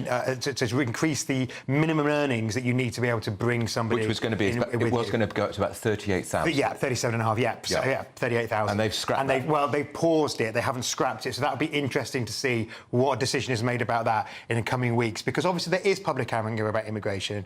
And, you know, Labour does realise it has to get illegal and legal migration down. It does... But Matthew hardly mentioned it, did he, in the elections? He didn't mention immigration in his manifesto. There's 10 million that have come in since Labour were last in power. If you know, they're saying about building on the green belt. If we actually built a house every 2 minutes, it wouldn't be enough. Which is why we need to... It wouldn't be enough. Yeah. That's why people are angry, why they're scared, why I am actually so thinking of not being in... I love this country, but not wanting to live here anymore. I am actually frightened. I can't believe what I'm witnessing. And he didn't talk about immigration, did he? All the boats. I mean, we don't know that this case has anything to do with migration. We can't say that. Let's take the case out of it. But he's got to be careful here about the political vacuum if he doesn't fill it, because you know who will fill it? Nigel Farage's Reform Party. Yeah, I mean, look, they have to look. The immediate events that were happening this weekend, where clearly people are being bussed in from outside. There's real anger. Frankly, there's real anger in Sunderland. We saw the community coming together this morning. Many of them in Sunderland shirts, as patriotic, and England shirts, as patriotic as anybody who was throwing things last night, coming to clear up this morning. We saw, a pensioner with a saying Nans against Nazis, which, I thought was rather extremely heartfelt. So at the moment you need to address the far right issue. Clearly, but we cannot allow disquiet about migration migration and disquiet about knife crime to get moulded together and to become one set of political discontent which goes much wider than the far right. So let's deal with people who are exploiting communities' anger and grief at the moment. Let's deal with that now as we would with any group. Well, he has to address the anger. Britain's on a knife edge. Britain is on a knife edge, and he has to address it, Keir If the Starmer. Cabinet is having a meeting this weekend, and if the Home Secretary is going to speak, I hope that she does broaden it beyond what happened in Southport, because it's not just about Southport. No, it's not. In fact, it's a lot about not Southport, actually. Yes, this has been brewing for years, in my view. It's been brewing and bubbling, and we're at a pressure point now. And you know what? He wants to get rid of these riots. You know what he has to do? Stop the boats. You know, he wants to improve dire housing. You know what he has to do? Stop the boat. He wants, you know, you want to give the pensioners some money? Because stop the boats. But the other thing is, of course, they had a policy called Rwanda. We know it was driving people out of Southern Ireland. It was driving people out of Northern Ireland into Southern Ireland because they didn't want the migrants in Northern Ireland to go to Rwanda. Well, one of the key things we've seen, one of the flashpoints we've seen in Aldershot over the last 48 hours is around, and in other places, it's around a hotel which is full of people waiting for a decision. The first thing we need to do is get a system that works so people who shouldn't be here are sent home, and we don't have local communities with their hotels full of manipulation. Two tiers, Keir should address it. We're going to carry on really this. should. Coming up, it's Royal Roundup time. I'm going to be joined by the Royal Borough Ingrid Seward to delve into the latest Royal news. But next, it's the Great British Debate, and I'm asking, has the Olympic boxing row exposed unfairness in women's sport? You betcha. I've also got a poll in right now on X asking you that very question. That's all coming up after this very short break.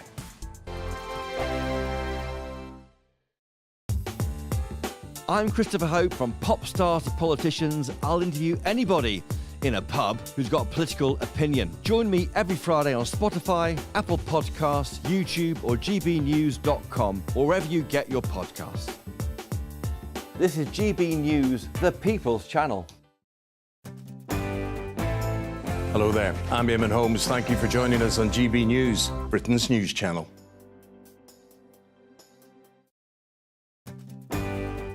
I'm Michael Portillo. This is GB News, the People's Channel, Britain's news channel. This is GB News, Britain's news channel. You'll relate to this one. We've all been there, haven't we? Tensions high in the car as you head off on the latest adventure or holiday during the summer break. Now, with the average family set to spend about 3.5 hours a week together in the car driving on the roads during the holidays, new research has shown that our relationships could be tested to the limit. Yes, figures show that 21% are having arguments for simple things like the driver going the wrong way, which we were saying is not actually very simple. That's very serious. I was going to say that. I'm surprised it's just 21%. Yeah. So if I was going the wrong way down the road, you'd know about it. You'd hear from me. A further 20% squabbling over how their partner drives, yes, and 25% admitting to being more prone to rowing when their kids are misbehaving. It's a lot to deal with, isn't it? Fair enough. Well, we're joined now by dating and relationship coach and author Persia Lawson. Good to see you this morning, Persia. What is it about being in a car that just makes things so tense?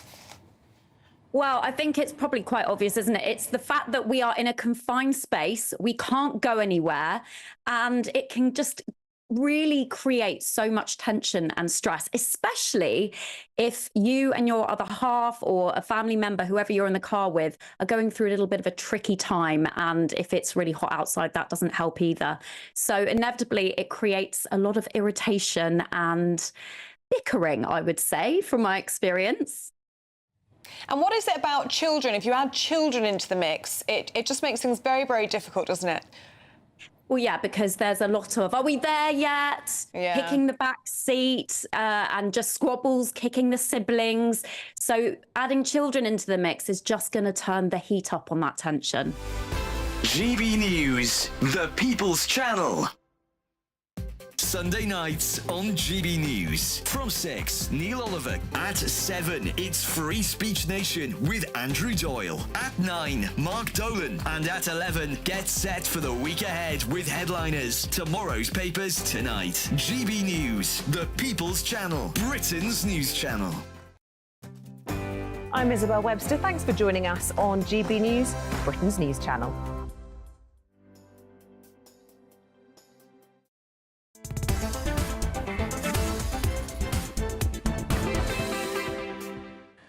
You're with Andrew Pearce. I'm standing in for Nana Akua on GB News and on TV and on digital radio. So time for the Great British Debate this hour, and I'm asking, has the Olympic boxing row exposed unfairness in women's sport? The fallout from the International Olympic Committee's decision to allow two female boxers who were both disqualified from last year's World Championships for failing gender tests has continued. The United Nations Special Advisor on Violence Against Women and Girls says the Olympics should reintroduce sex testing to protect female athletes from injury. However, the Olympic organisers, they've doubled down on their decision to allow Taiwan's Lin Yuting and Algeria's Imani Khalif to compete, accusing their critics of participation in what they call a witch hunt. Well, to debate this, I'm joined by Labour commentator Stella Chandakidu and policy researcher Lottie Moore. I know I've made a terrible mess of Stella's... No, you did it so well, Andrew. Oh, thank you very much. Lottie, I'm going to go to you first. Where do you stand on this? Should these two women athletes who were not allowed to compete in the World Championships because they were seen as too male, should they be taking part in the Olympics? They're not seen as too male, they are male. So, no, they shouldn't. You know, men are stronger than women. We have categories in sport, sex categories, for that reason. And that is literally all there is to it. And what the IOC have done yesterday is they are doubling down and they are supporting what is essentially a men's rights campaign, that neither safety or fairness come before male inclusion, that men and what men want in sport triumphs everything else. And that is not right. Just explain, Lottie, before I bring Stella into this, why you say they are men, not women, because they were both born women, registered as women. They've not been transitioning in any shape or form. So, sex in humans is immutable because we are mammals, and some people are born with disorders of sexual development, but they still have XX or XY chromosomes. So the two boxers in question are male, they have XY chromosomes, and they also have a disorder of sexual development. They might have been raised female, but it doesn't matter how you identify, your sex is your sex. A piece of paper does not determine what your sex is. So that's really why we're having this debate. Stella, to you. So Lottie's speaking about fairness and about facts. So let's look at the facts with these two athletes. We do not know what their DNA testing is. We do not have information on their chromosomes. This is not public information. This is sensitive medical records. We are basing our opinion on Imani Khalif based on what the IBA said, so the International Boxing Association, as opposed to the IOC, the International Olympic Committee. Now, these two committees, these two organizations, have been fighting for quite a few years now. And let's look at the facts. So, Imani Khalif, she has been born and raised female, as far as we know, and we have no evidence to point to the opposite. She has been competing for years in this category. Hang on a second, I'll bring in Lottie in this category, and until now, her record has not been particularly stellar, but she has been improving as an athlete. She also competed in the 2020 Olympics with no problem. Her status as a female has not been contested until 2023, where she beat a Russian athlete. Now, at that point, the IBA, which the IOC is suspicious of, because the IBA is backed by the Russian company Gazprom, the Russian-owned company Gazprom, and in 2020 they had a very controversial leader elected, a Russian leader elected, who a lot of people have been suspicious of about corruption. And at that point, when Imani Khalif beat the Russian athlete, that's when the IBA said, we tested her, she's not female, they never showed us the test, we do not know whether it was a DNA test. And this is what the controversy is about. So look, Lottie, you can see where Stella's come from. She's saying this is Russian dirty tricks, effectively got her banned from the international boxing tournament last year. How do you respond to that? So it's simply not true that we don't know the sex biologically of these boxers. Both of these boxers have had 2 sex tests performed on them by courts of sports arbitration, which is based in Switzerland by accredited laboratories, laboratories accredited by the courts of sports arbitration. They have XY chromosomes, and neither boxer appealed that ban on the basis of that fact. Because if they were actually women, that would have been the easiest appeal to win, and they didn't. So they are male. We know that. That is out there. We do not have press. access to their chromosomes. We do not know that. Classified information. You both can't be right here. Who's right? I mean, do we know for a fact, Lottie, that was a result of that testing last year in Switzerland? Yes, we do. Yes. Right. Well, that's hard to argue with. No, the chromosomes. We do not know their chromosomes. We know that they have DSD, and this is something that they found later. It's not something that they knew in advance. They're different from Caster Semenya as well, it should be noted. Well, she was a runner. Look, here's the difference here, though, Stella. A runner can leave her opponent trailing in her wake, but that doesn't cause them potential lethal damage. These boxers, the Italian boxer said she'd never been hit so hard. She feared for her life, which is why she pulled out of the fight. Is the Olympic Committee not actually endangering female athletes by allowing a person who is seen, as Lottie says, as a man to compete against her, who can punch 2.5 times as hard as a woman? Because I'm into combat sport myself, I'm into Muay Thai, and I have done fights. I completely sympathise with the feeling of fighting someone who is male. It's completely different, but that is not the case here. This is a woman who has been defeated before, and in boxing, you have weight categories. So this woman would have been weight matched to her opponent. So it cannot be possible that the difference would have been similar to a woman with raised testosterone levels, which is very similar to what we have here. So unless you're willing to say, which you will find in all elite sports, you will find women with higher testosterone levels than the average woman, because it is a simple fact that when you have higher testosterone, you have higher athletic capacity. Lottie. Yeah, I mean, so the boxing thing, you're completely right. Boxing size is factored in because boxing is categorised by weight. A male who is boxing a female who is the same weight as him is like a heavyweight man punching a lightweight man. As I said yesterday, I have male friends who are the same weight as me. They would beat me to a pulp they would be able to beat me to a pulp. It doesn't matter. Testosterone matters. Lottie. We don't disagree. I agree with you, but this is not the case. This is not a person. This is a person who has a womb, Lottie. She has a womb. Yeah. Hang on, Lottie. Last point, Lottie. This is someone who is male, who has extraordinarily higher levels of testosterone going around their body. She wasn't undefeated, Lottie. She wasn't undefeated. It's the first time that she's doing so well. I think we're running out of time. We can't, of course.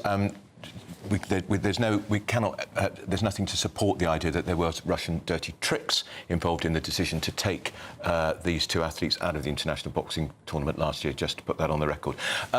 Just very finally, Lottie, in 10 seconds, should they both be dropped now from the Olympics?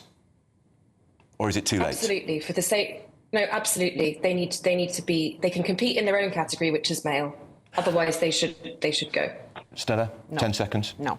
And you're relaxed about the fact that they could cause serious injury to a female opponent? I do not think that's the case for these two. All right. I wonder what you think. Do let us know. I'm Andrew Pearce. I'm in here for Nana Akua. Let us know on all your thoughts and stories we've been discussing today by visiting gbnews.com/you'll say and join the conversation. And you're not going to want to miss this, because tonight we're speaking to the son of Donald Trump. Yes, Eric Trump is talking to GB News just weeks after his father suffered an assassination attempt. That's this evening from 9 p.m. Don't miss it. I'm Andrew Pearce in for Nana Akua.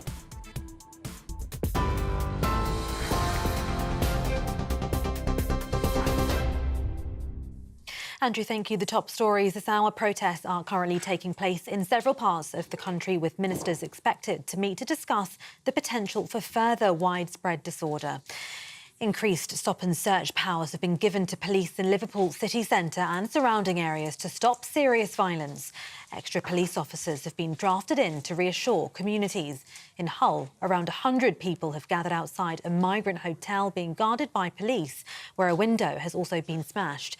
Meanwhile, police in riot gear were deployed in Belfast amid tense exchanges between protesters and an anti-racism rally, with a small number of fireworks being thrown.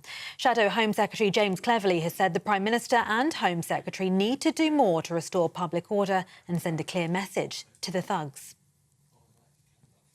Northumberland police have accused protesters of unforgivable violence and disorder following rioting in Sunderland city centre last night.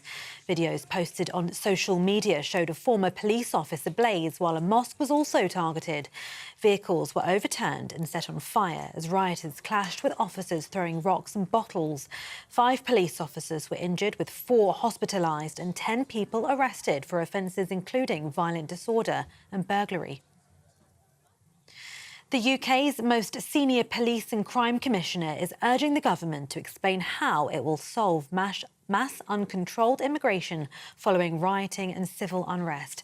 Donna Jones is calling for Sir Keir Starmer to address protesters' concerns as the country faces more than 30 demonstrations this weekend alone. She said the announcement of the Prime Minister's new violent crime units has led to an accusation of two-tier policing and inflamed protesters. And the 17-year-old accused of murdering 3 girls in Southport once starred as Doctor Who in a BBC Children in Need advert. Then 11-year-old Axel Rudakabana can be seen leaving the TARDIS in 2018 and telling viewers how best to raise money.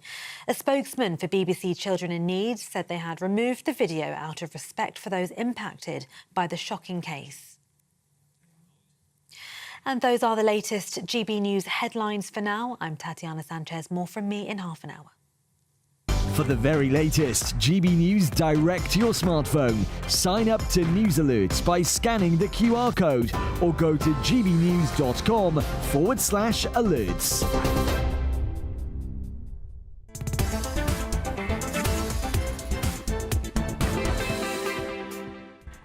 Well, imagine having £30,000 extra in your bank to play with this year. Well, it could be yours in our latest Great British Giveaway, as we're giving away our biggest cash prize so far this summer. So do you want to be our next big winner? If you do, here's how it could be you. Don't miss out on your chance to win a whopping £30,000 in tax-free cash to spend however you like. It's extra cash that could really make a difference to your coming year.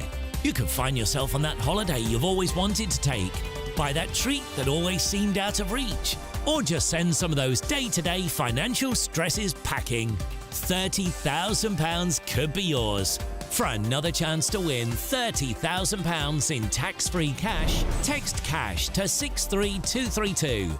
Text costs £2 plus 1 standard network rate message. You can enter online at gbnews.com/win. Entries cost £2. Or post your name and number to GB07, PO Box 8690, Derby DE1 9TT. UK only. Entrance must be 18 or over. Lines close at 5 p.m. on the 30th of August. Please check the closing time if listening or watching on demand. Good luck. You're with Andrew Pierce, standing in for Nana Akua on GB News on TV and digital radio. Well, you've been getting in touch. Lots of you have got lots to say about the civil unrest which is spreading across the country. Nigel says Keir Starmer's answer to uncontrolled mass migration will be the mass uncontrolled arrest of anybody who dares to object. Donna says, based on the last few days, I'm not sure Keir Starmer's going to last 5 years. And Neil says, it won't be long before Starmer sets up re-education camps for these so-called far-right thugs. And on the this government's bizarre decision, in my view, to get rid of the winter fuel allowance for 10 million pensioners, Cynthia says, wouldn't it be simpler to allow pensioners who don't pay tax to still get the heating benefit? We have to manage on the state pension, as my husband was self-employed, so he couldn't afford to pay towards our old age. Now, coming up in Royal Roundup, royal biographer Ingrid Seward will be live on the programme to give us the latest from behind those palace walls.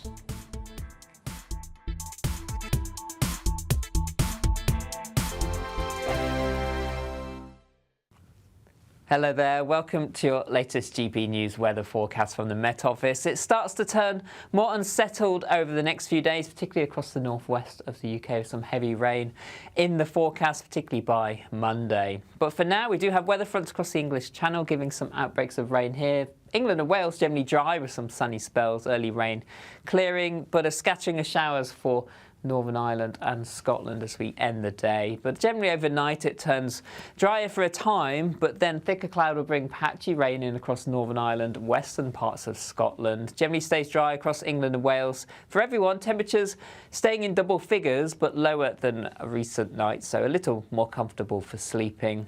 So a mixed start to Sunday, a lot of cloud across the UK. If we take a look at Scotland first thing in the morning, you can see outbreaks of rain across western areas, a bit brighter across parts of Aberdeenshire, some sunny spells here.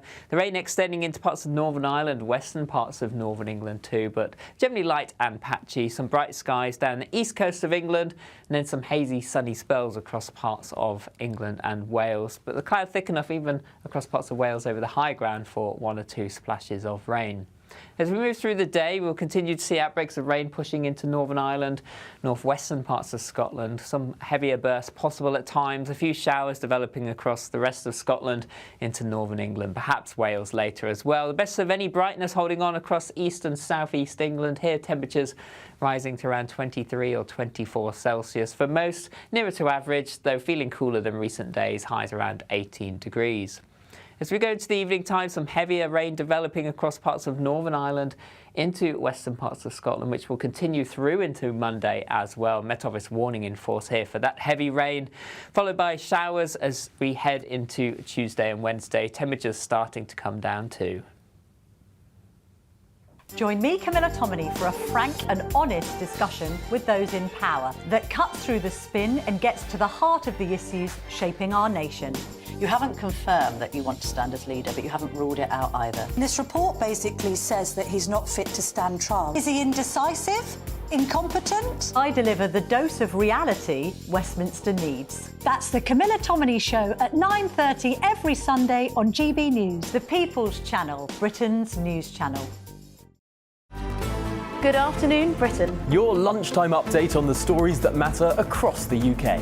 From breaking news and insightful analysis, inspiring stories and lively debates. You're comparing yourself to a former Prime Minister. Which is it? Stay informed, stay updated, stay entertained. I just don't know how anyone would not want to be there. Every weekday from midday. We are Good Afternoon Britain, only on GB News. Britain's news channel.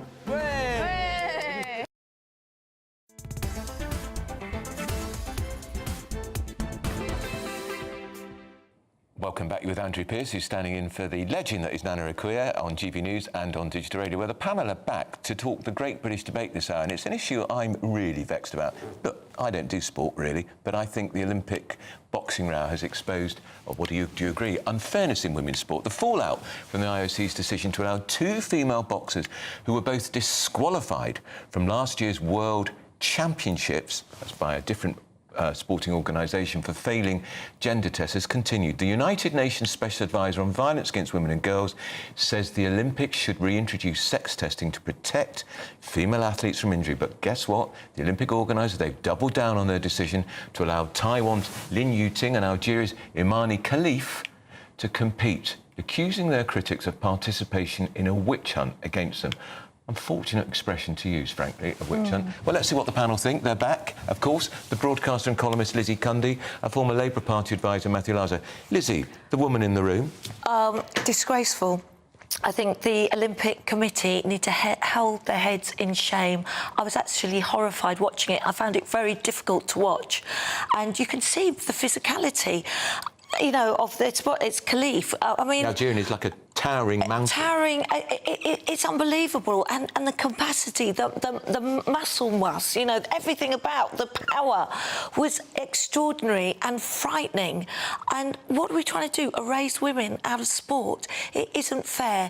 Anyone who's decent can see that isn't fair. Look, I was married to an athlete, and you have. They from a young age, they are trained that what goes in to get them where they are, to be professional. And this poor boxer, Angela, I think it's Angela Cassini, who trained all her life in pursuit of getting a gold medal, and all that hard training, that discipline. And you're at the pinnacle of your career at the Olympics in 46 seconds. She's on her knees saying it's not fair. And you've got people, Matthew, like Martina Navratilova, a brilliant female tennis player, Sharon Davis, who was an Olympic silver medalist, who was cheated out of a gold many years ago because of the cheating by the Eastern European athletes who were bodies were filled with drugs, saying this isn't fair and it's not right. It looks cruel to me. Yeah, I mean, look, I think there are two issues here. One of which is that we must realise this isn't an issue about trans participation in sport, which I know we're not confusing, but some people online are confusing it because there's no trans absolutely. here. This is a but clearly, person who was born a woman. I was born a woman, but has obviously there are clear issues about. But got X and Y. Yeah, exactly, and therefore I think that I frankly we're going to have a bit of agreement here, Lizzie. I agree that with the UN rapporteur on violence against women and girls, there clearly has to be rules that ensure protection for women, so that sports, so that women's sport is fair. We were talking earlier, and my earlier guest, she just said she's a man.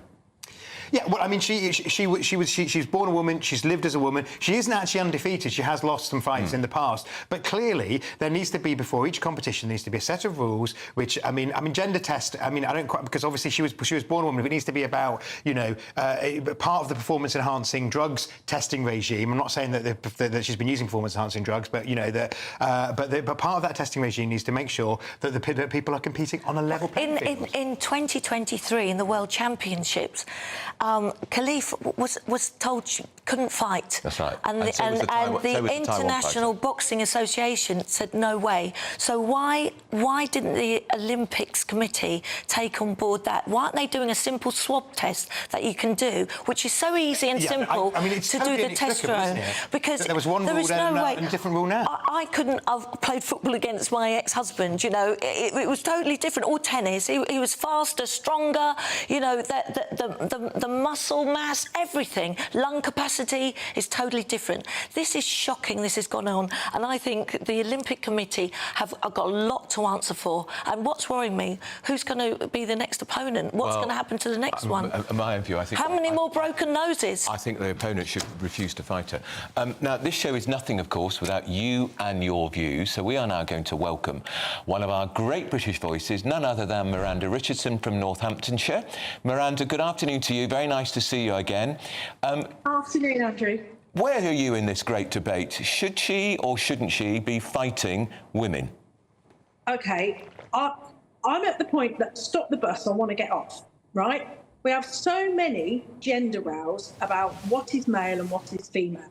And we spend this whole time going, women are women, if you're born with a womb, if you've got this, that makes you a woman. She was born with all of that, right? She was born a female, OK? She has these X and Y chromosomes, which there is a condition, Swire syndrome, where you can be born with both. And what happens in females is they don't produce ovaries. So there are plenty of women that don't have functioning ovaries who are born female. We are now at a point that's getting a little bit ridiculous, that actually somebody who is a female and born a female, we're now saying, oh, no, you can't compete because you've got these X and Y's, so therefore you must be a man, so you can't fight. Where are we going to stop doing this to people? When are we going to stop? You know, she's an athlete, she is training, she's developing. Yes, she's a big girl. Yes, her muscle mass is different. Yes, but actually, she's still technically what we all keep shouting for. What is the difference between male and female? She's got all the characteristics, the genitalia of a female, born a female, raised a female, and now we're still going, no, can't be female, got to be male. All right. When are we going to stop? It's Miranda, just getting cracker. That's why we love GB Voices, because they are often a different... Thank you for your take. That's Miranda Richardson taking a completely different take to the panel, and to me, in fact. Next, royal biographer Ingrid Sood will be here to give us the latest from what's going on behind those royal palace walls.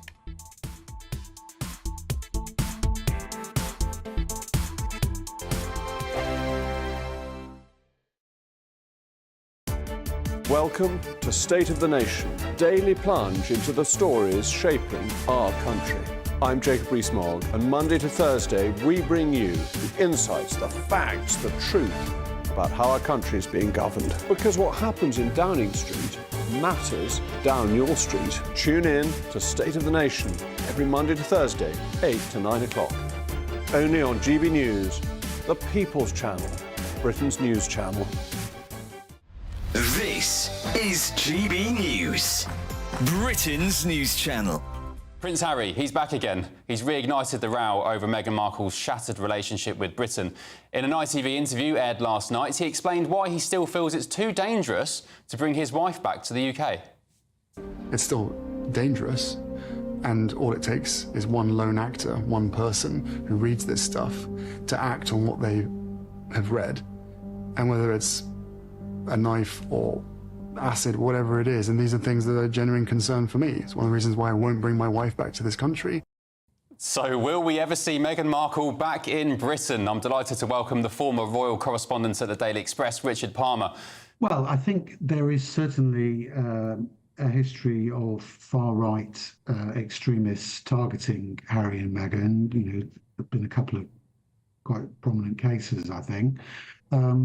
But I'm always a bit perplexed by this argument that Harry comes up with, because if you look at, say, homicide rates, comparing the US and the UK, the last figures I saw, you were about four times more likely to be murdered in the US than you are in the UK. And sure, we've got our problems over here, but you know, given that they've got such a high prevalence of people with guns over there, I would have thought the risks were higher over there than over here. And I think we have seen increasingly in the last couple of years that they have become polarising figures in the US as well as in the UK. Perhaps not quite to the same extent, but there does seem to be a bit of a political divide, that if you're a Democrat, you're perhaps more likely to be sympathetic towards Harry and Meghan. If you're a Republican, not so much. GB News, the People's Channel. Good afternoon, Britain. Your lunchtime update on the stories that matter across the UK. From breaking news and insightful analysis, inspiring stories and lively debates. You're comparing yourself to a former Prime Minister. Which is it? Stay informed, stay updated, stay entertained. I just don't know how anyone would not want to be there. Every weekday from midday. We are Good Afternoon Britain, only on GB News. Britain's news channel.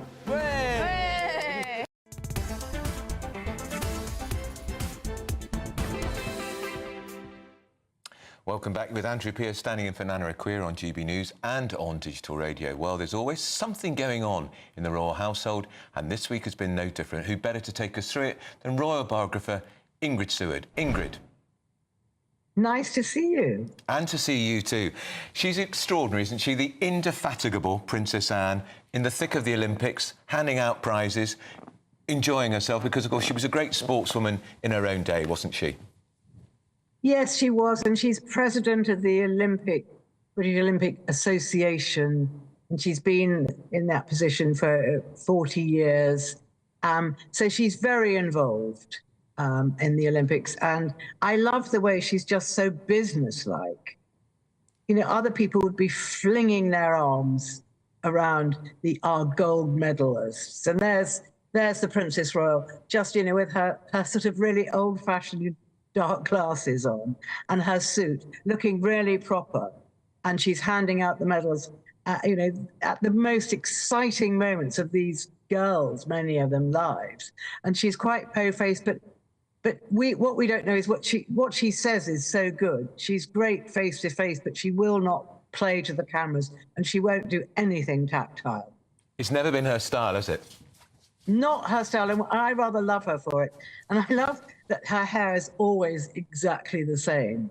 And she made a joke about her hair. I think when the actress that played her in The Crown said, "Oh, it took hours to get my hair to look like yours, ma'am." And she said, "Well, it only takes me 10 minutes."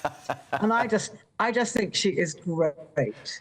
I met her at a garden. And she has a way with people that's very genuine. But because she doesn't flutter all over them and kiss them and hug them, she's very genuine. She is. And, of course, just a few weeks ago, Ingrid, she was in hospital because we never quite got to the bottom of it, whether she was either kicked by a horse or whether a horse's head connected with her, because we know at the end of each day what she likes to do is go round Gatcombe Park, where she lives, and check on all her horses, because she loves the horses. But, I mean, she was clearly concussed and was in hospital for a good best part of a week. Yeah, I think what happened was she went to see horses, and at that particular time of year. It was the 23rd of June, I think, that, nearly 5 weeks ago. And there's a lot of horse flies and this and that. When all these, maybe she had some carrots for them, maybe she didn't. So they were all nuzzling around her. And I think, the young horses get very finicky and kicky with each other. And I think she just landed on the end of that. And she had a mobile phone with her. But and so no one could get hold of her. But she didn't have a protection officer with her, which is like the Royal Detectives. Why would she? And so obviously, Tim, dear loyal Tim, got worried, and they sent out a search party, and there she was, and I think she was still unconscious. So quite frightening for them. Yeah, extraordinary. Also this week, of course, Ingrid, Sir Robert Fellows, Lord Fellows, I think he was actually, who was one of the Queen's private secretaries. He passed away, I think he was 81, 82. He was married to Princess Diana's sister. So the funeral will be quite the occasion. And it will be interesting to see what royals go to that funeral, Ingrid, and not least will Prince Harry return to England, because it is his auntie's husband who's died. Well, Harry is very fond of what he calls his red aunts, which is Sarah and Jane. Yeah. And Jane was married to Sir Robert Fellows, Lord Baron Fellows, I think he was. And I think that the Spencer side of the family are very anxious that Harry shouldn't be completely cut off, and they want to make sure that there's a home for him with them, if you see what I mean. There's a welcome from the Spencer side of the family. And I think, I wouldn't be at all surprised if Harry did come. I don't think for a moment Meghan would come, because we then have the problem of the security, but I think that Harry might well come, just to, provide a bit of family unity. Yeah. Diana didn't like Robert Fellows at all, nor did Fergie. They used to call him Bellows, because he used to tell them off. Well, particularly Fergie, who's actually a cousin of his. He used to tell her off and say, well, we didn't do very well today, did we, ma'am? In that very sort of rather grand way. Yeah. So they called him Bellows. So I don't think there's a lot of love lost there. But of course, I mean, he was a lovely, lovely person, apparently. I met him a few times. And behind that sort of rather grand-looking, sort of aristocratic look that he has, he was very funny and very kind. We'll have to leave it there. That's Ingrid Seward, and that funeral, of course, will be a big occasion. You're with Andrew Pearce on GB News, on your TV and digital radio. Next, Difficult Conversations. We're talking to social media influencer Ella Middleton, who'll be live in the studio to tell us about how she uses her large social media following to raise awareness of the neurological conditions she's lived with since childhood. First, though, let's get the weather. A brighter outlook with Box Solar, sponsors of weather on GB News. Hello there, welcome to your latest GB News weather forecast from the Met Office. It starts to turn more unsettled over the next few days, particularly across the northwest of the UK, with some heavy rain in the forecast, particularly by Monday. But for now, we do have weather fronts across the English Channel, giving some outbreaks of rain here. England and Wales generally dry with some sunny spells, early rain clearing, but a scattering of showers for Northern Ireland and Scotland as we end the day. But generally overnight it turns drier for a time, but then thicker cloud will bring patchy rain in across Northern Ireland, western parts of Scotland. Generally stays dry across England and Wales. For everyone, temperatures staying in double figures, but lower than recent nights, so a little more comfortable for sleeping. So a mixed start to Sunday, a lot of cloud across the UK. If we take a look at Scotland first thing in the morning, you can see outbreaks of rain across western areas, a bit brighter across parts of Aberdeenshire, some sunny spells here. The rain extending into parts of Northern Ireland, western parts of Northern England too, but generally light and patchy. Some bright skies down the east coast of England, and then some hazy sunny spells across parts of England and Wales. But the cloud thick enough even across parts of Wales over the high ground for 1 or 2 splashes of rain.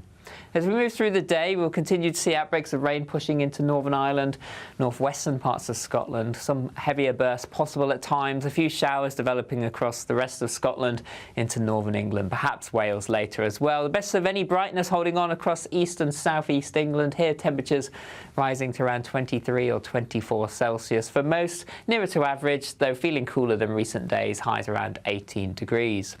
As we go into the evening time, some heavier rain developing across parts of Northern Ireland into western parts of Scotland, which will continue through into Monday as well. Met Office warning in force here for that heavy rain, followed by showers as we head into Tuesday and Wednesday. Temperatures starting to come down too. Looks like things are heating up. Boxed boilers. Don't miss out on your chance to win a whopping £30,000 in tax-free cash to spend however you like. It's extra cash that could really make a difference to your coming year. You could find yourself on that holiday you've always wanted to take, buy that treat that always seemed out of reach, or just send some of those day-to-day financial stresses packing. £30,000 could be yours. For another chance to win £30,000 in tax-free cash, text CASH to 63232. Text costs £2 plus one standard network rate message. You can enter online at gbnews.com/win. Entries cost £2. Or post your name and number to GB07, PO Box 8690, Derby DE1 9TT. UK only. Entrance must be 18 or over. Lines close at 5 p.m. on the 30th of August. Please check the closing time if listening or watching on demand. Good luck. Mark Dolan tonight is your weekend dose of news, debate and entertainment. This sounds like a wild conspiracy theory. Don't miss My Big Opinion. Mark Meets and My Take at 10. Democracy is a funny old thing. And we don't do boring, not on my watch. I just won't have it. Let's go and get another glass of that bubbly. You've earned it. That's Mark Dolan tonight, Saturday and Sunday, 9 to 11, only on GB News, the People's Channel, Britain's news channel. Join me, Camilla Tominey, for a frank and honest discussion with those in power that cuts through the spin and gets to the heart of the issues shaping our nation. You haven't confirmed that you want to stand as leader, but you haven't ruled it out either. This report basically says that he's not fit to stand trial. Is he indecisive? Incompetent? I deliver the dose of reality Westminster needs. That's the Camilla Tominey Show at 9:30 every Sunday on GB News, the People's Channel, Britain's news channel. I'm Patrick Christie's. Every weeknight from 9, I bring you 2 hours of unmissable, explosive debate and headline-grabbing interviews. What impact has that had? We got death threats and the bomb threat and so on. As time passes, She could have said stump. you made my argument for me. My guest and I tackle the issues that really matter with a sharp take on every story. Went everywhere. Something practical could be done. Or I can become something different. Patrick Christie's tonight from 9 p.m. only on GB News, Britain's news channel. Are the newspapers getting you down? My wife didn't divorce me that month. Struggling to separate the wheat from the chaff? I know that it's a bit of a circus at the best of times. Well, don't worry. Headliners has got you covered. We'll take the burden of reading the day's news, and if we get depressed, who cares? It's an occupational hazard, frankly. That's Headliners on GB News from 11 p.m. till midnight, and the following morning, 5 till 6 a.m. on GB News, the comedy channel. Nah, just kidding. Britain's news channel.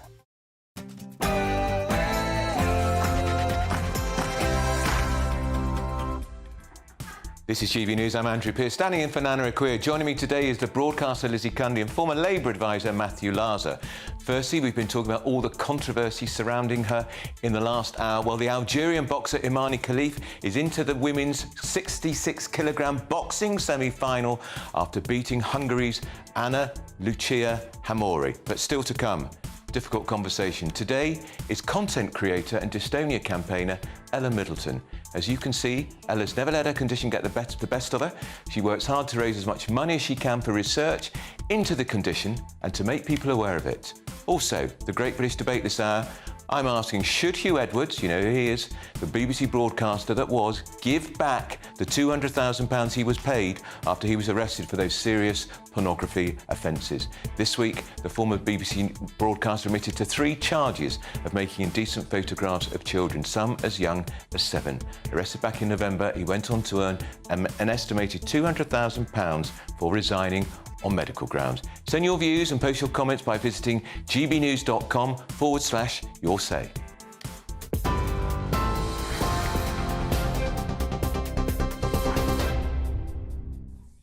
Andrew, thank you. The top stories this hour. Protests are currently taking place in several parts of the country, with ministers expected to meet to discuss the potential for further widespread disorder. Increased stop and search powers have been given to police in Liverpool city centre and surrounding areas to stop serious violence. Extra police officers have been drafted in to reassure communities, while Merseyside police have said this hour that a number of officers have been injured during serious disorder in Liverpool city centre. In Hull, around 100 people have gathered outside a migrant hotel being guarded by police, where a window has also been smashed. Meanwhile, police in riot gear were deployed in Belfast amid tense exchanges between protesters and an anti-racism rally, with a small number of fireworks being thrown. Shadow Home Secretary James Cleverly says the Prime Minister and Home Secretary need to do more to restore public order and send a clear message to the thugs. Northumberland police have accused protesters of unforgivable violence and disorder following rioting in Sunderland city centre last night. Videos posted on social media showed a former police office ablaze, while a mosque was also targeted. Vehicles were overturned and set on fire as rioters clashed with police officers, throwing rocks and bottles. 5 police officers were injured, with 4 hospitalised and 10 people arrested for offences including violent disorder and burglary. Chief Superintendent Mark Hall issued this warning to rioters. Make no mistake, if you were involved last night, expect to be met with the full force of the law. I want to make it absolutely clear that the disorder, violence and damage which has occurred will not be tolerated. The UK's most senior Police and Crime Commissioner is urging the government to explain how it'll solve mass uncontrolled immigration following rioting and civil unrest. Donna Jones is calling for Sir Keir Starmer to address protesters' concerns as the country faces more than 30 demonstrations this weekend alone. She said the announcement of the Prime Minister's new violent crime units has led to an accusation of two-tier policing and inflamed protesters. The 17-year-old accused of murdering 3 girls in Southport once starred as Doctor Who in a BBC Children in Need advert. Then 11-year-old Axel Rudakabana can be seen leaving the TARDIS in 2018 and telling viewers how best to raise money. It's understood the teenager was found for the video through a casting agency. A spokesman for BBC Children in Need said they had removed the video out of respect for those impacted by the shocking case. 2 men have appeared in court charged in connection with an alleged arson attack on Ukrainian-linked businesses in London. 22-year-old Jacqueline Barrington Rose of Croydon and 19-year-old Agnieszka Esmina of Wandsworth have both been charged with aggravated arson following a counter-terrorism investigation. Rose was also charged with possession of an offensive weapon. The Metropolitan Police believe the offences were carried out on behalf of Russia's Wagner Group. Donald Trump has agreed to debate Vice President Kamala Harris. He accepted an offer from Fox News for a televised face-off on the 4th of September. It's not yet known if the presumptive Democratic nominee will agree to take part, although she's previously indicated that she is ready. Trump says the debate will feature a full arena audience. Kamala Harris has responded today in a statement accusing the former president of running scared and suggesting that he should stick to the debate he, quote, already committed to on September the 10th. Errol Moorcoach, spokesman for Republicans overseas, told GB News Trump is annoyed and calling the shots. He agreed to do 2 debates with President Biden, but unfortunately President Biden didn't have the ability to go the full length of the distance. And Donald Trump feels a little bit cheated that he spent all of this money in campaigning against somebody who is obviously a zombie candidate. In addition to that, he's got a current litigation with George Stephanopoulos and ABC. And so he no longer feels that since the terms have changed that he should have to do the debate there. And it looks like, as of this morning, per his own messages on Truth Social, that there will be a debate. It will be in Pennsylvania, and it will be 2 days before early voting starts. And let's finish with some good news coming from the Olympics. Great Britain's Jake Jarman took bronze in the men's floor final to win the nation's first artistic gymnastics medal of the Paris Olympic Games. He was just 0.033 points behind the silver medalist and defending champion. 22-year-old Jarman went into the final with the highest score in qualifying and also topped the floor standings during the men's all-round final. And those are the latest GB News headlines for now. I'm Tatiana Sanchez. More from me in half an hour.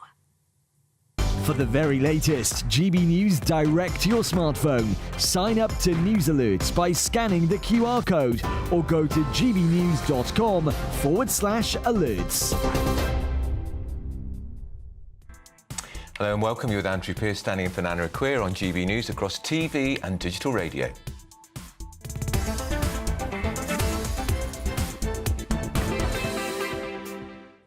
Well, now it's time for this week's difficult conversation. I'm joined by somebody who is, frankly, a TikTok sensation. She's got more than 2 million followers on social media and works tirelessly to raise awareness for dystonia, a condition she's lived with since the age of 11. Ella Middleton joins me in the studio now. Ella, you're very welcome. I'm very envious of you having more than 2 million followers on social media. I thought I was doing pretty well with 300,000. But you're out there for a specific reason. You've got dystonia. Can you explain what it is? So dystonia is an incurable neurological condition in the brain. So it affects the nerves and the muscles in the body and also in the brain.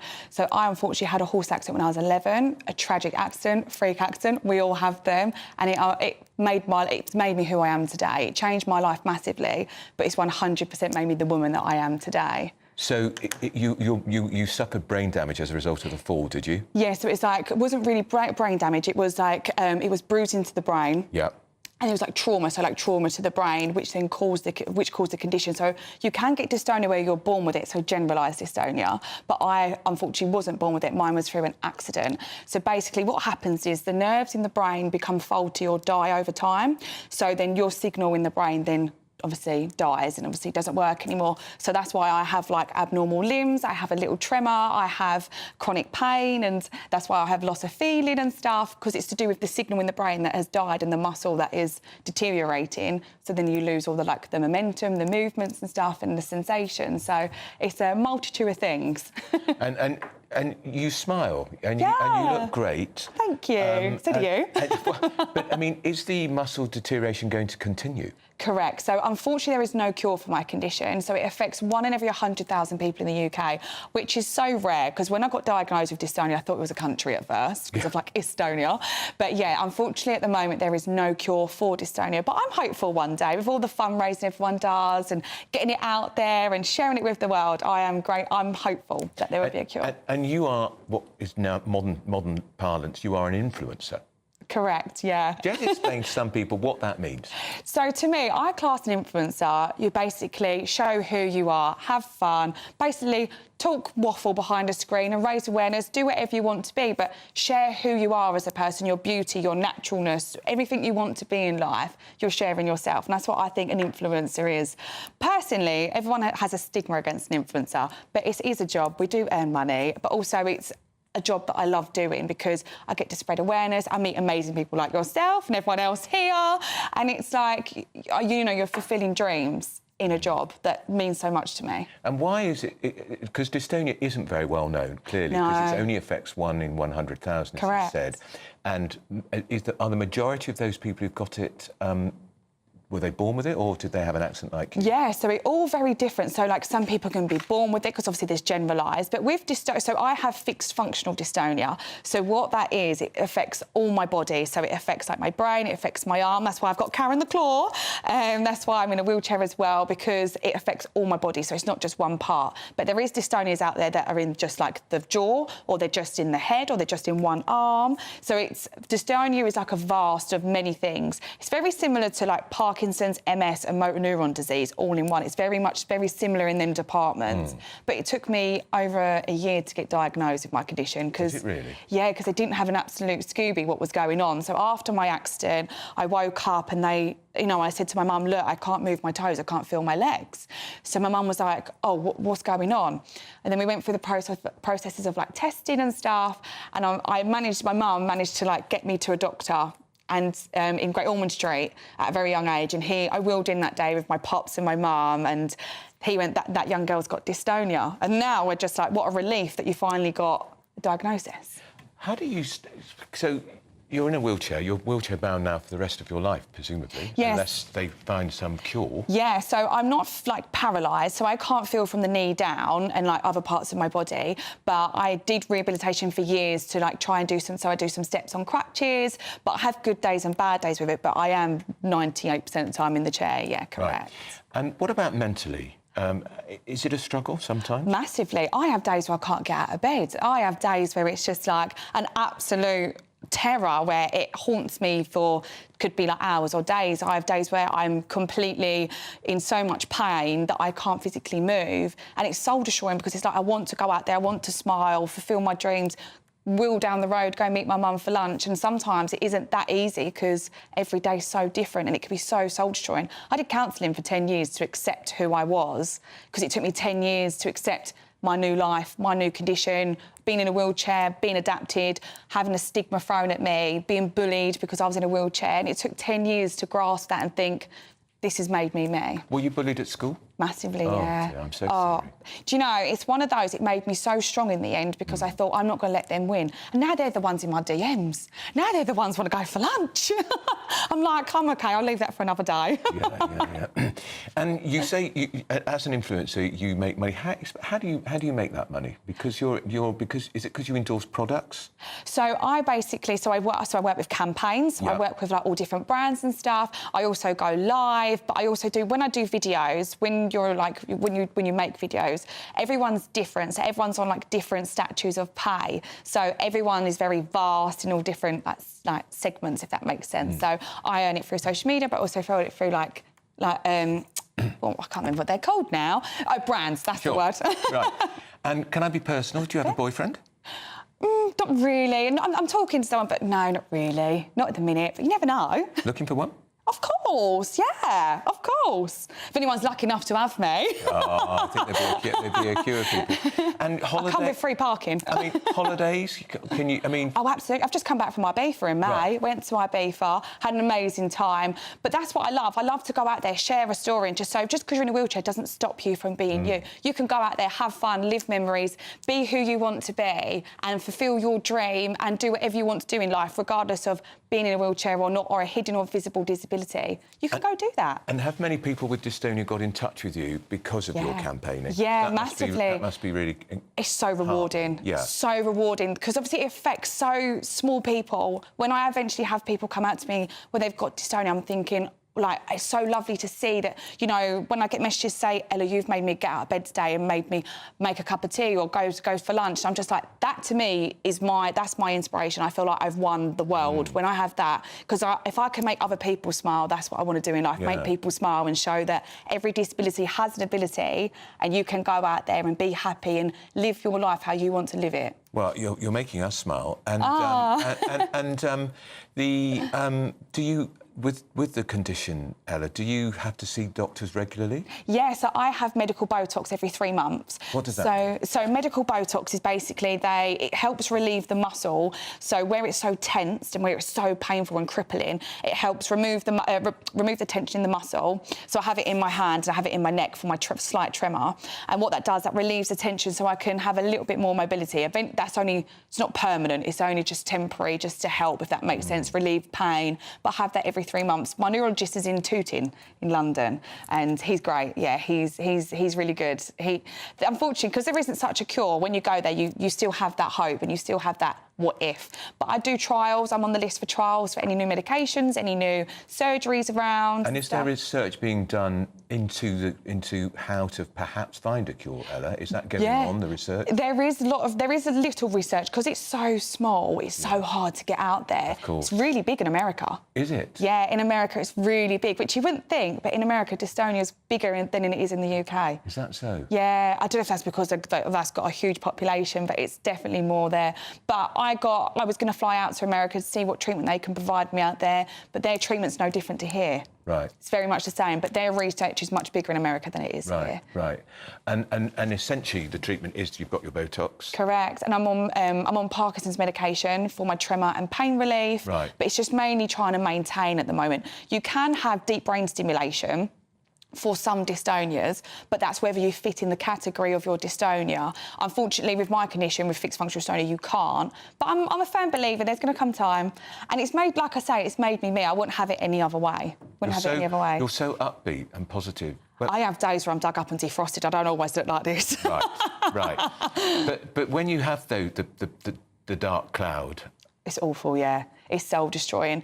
Where the point where I would love to just go to a field or go somewhere and just scream, because I want someone to live my life and go see how I have to do every day, with the pain, with the stigma, with sometimes not be able to get into the toilet, where parking can be horrendous, and or even just day-to-day things that are such a struggle. And my mum's obviously like my carer, she's like my rock, and obviously my friends are amazing, and I have got people around me, but when you want to be so independent and you've got, you know, so much struggles with pain, mental health, it's so hard to be so independent at times, so hard. And do you have a website? I'm obviously all over social media, so like obviously my Instagram, TikTok and everything is all like It's Ella Mid, so I'm all over there. So if I was to try and follow you, So It's Ella Mid, ITSELLAMIDD. Because there might be some people watching. Absolutely. Who want to get in touch with you. Absolutely. I always say to everyone, please DM me if you've got any questions, if you've got any queries, and please, please, please message me, because I'd love to be able to help. I love helping people. And if there are people who maybe it's not even dystonia, but they're in a wheelchair, they've got perhaps some form of... Absolutely. You would be happy to talk to them too. 100%. I feel like every disability has ability and everyone has a purpose in life. Regardless if that's, you know, visible or non-visible, everyone deserves that chance to be happy, to have, you know, be kind, and, you know, for someone to be there at the other end of, like, an inbox, absolutely, because you never know what people are going through on the inside. Well, Ella, can I say you're really inspiring. Thank you so much. That's Ella Middleton, isn't she fabulous? 26? Yes, I am. And you've lived with this for 15 years? 15 years. I had my accident when I was 11, and if you asked me 5 years ago, would you change? 5 years ago, I'd have said no, but now I would have said yes. But now, never in a million years. It's made me. It's made me me. I wouldn't have it any other way. And just remind people, if they want to get in touch with you, how they find you. Please get in touch. If you want to get in touch with me, my social media is It's Ella Mid, and that's on all platforms: Facebook, Instagram, TikTok, you name it, I'm there. She's a TikTok sensation. She's got 1.8 million followers on TikTok. I've got 12,000. That just shows what a star and a phenomenon she is. Ella, thank you so much for joining us. Thank you so That's much. Ella Middleton with me in the studio. Next, it's time for the Great British Debate, and I'm asking, should Hugh Edwards, the broadcaster, give the BBC, give the public, you could say, their money back?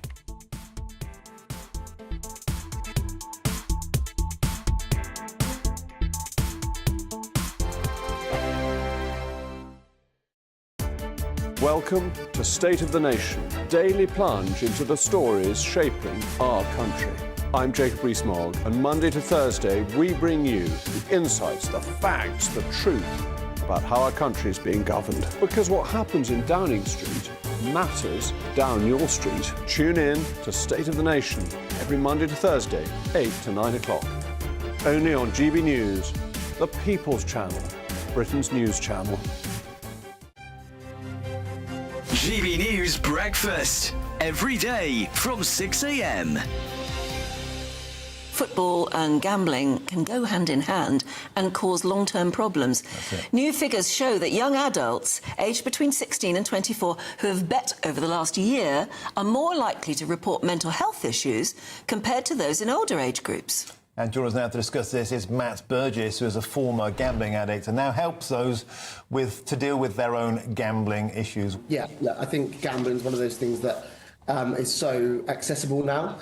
You know, everyone's got a kind of mobile phone in their pocket, walk around with a kind of 24-hour casino, if you like. So I think it's really important that people realise that we have to sort of recognise that that is a month of quite condensed gambling, and we don't want people to sort of carry that on into their everyday life, because that's when it can become really risky and you know, it could become addictive. I had no idea, though, that it was linked to first-time gambling. For the first time, people might be able to pick up and have a go. And then it doesn't end there. It goes on, because by then you've got the bug. Is that how it works? You've got to remember, for things like the Euros, the World Cup, so you get a lot more people watching football and therefore potentially betting on football. May I ask you about how severe your own gambling addiction got? Well, look, I think there was a couple of touch points for me where I realised that things were getting out of hand. There were some times at university where, you know, I I kind of thought, I'm definitely doing this a bit too much, but kind of thought maybe it would move on once I left, but it didn't. It did follow me, and then I got to points where I was at my worst, gambling 16, 17 hours a day. I was spending huge amounts of money. It can spiral out of control very, very quickly, and that was the important thing that we want to highlight is what can start as fun can become very, very dangerous in a sense. GB News, the People's Channel. Good afternoon, Britain. Your lunchtime update on the stories that matter across the UK. From breaking news and insightful analysis, inspiring stories and lively debates. You're comparing yourself to a former Prime Minister. Which is it? Stay informed, stay updated, stay entertained. I just don't know how anyone would not want to be there. Every weekday from midday. We are Good Afternoon Britain, only on GB News. Britain's news channel.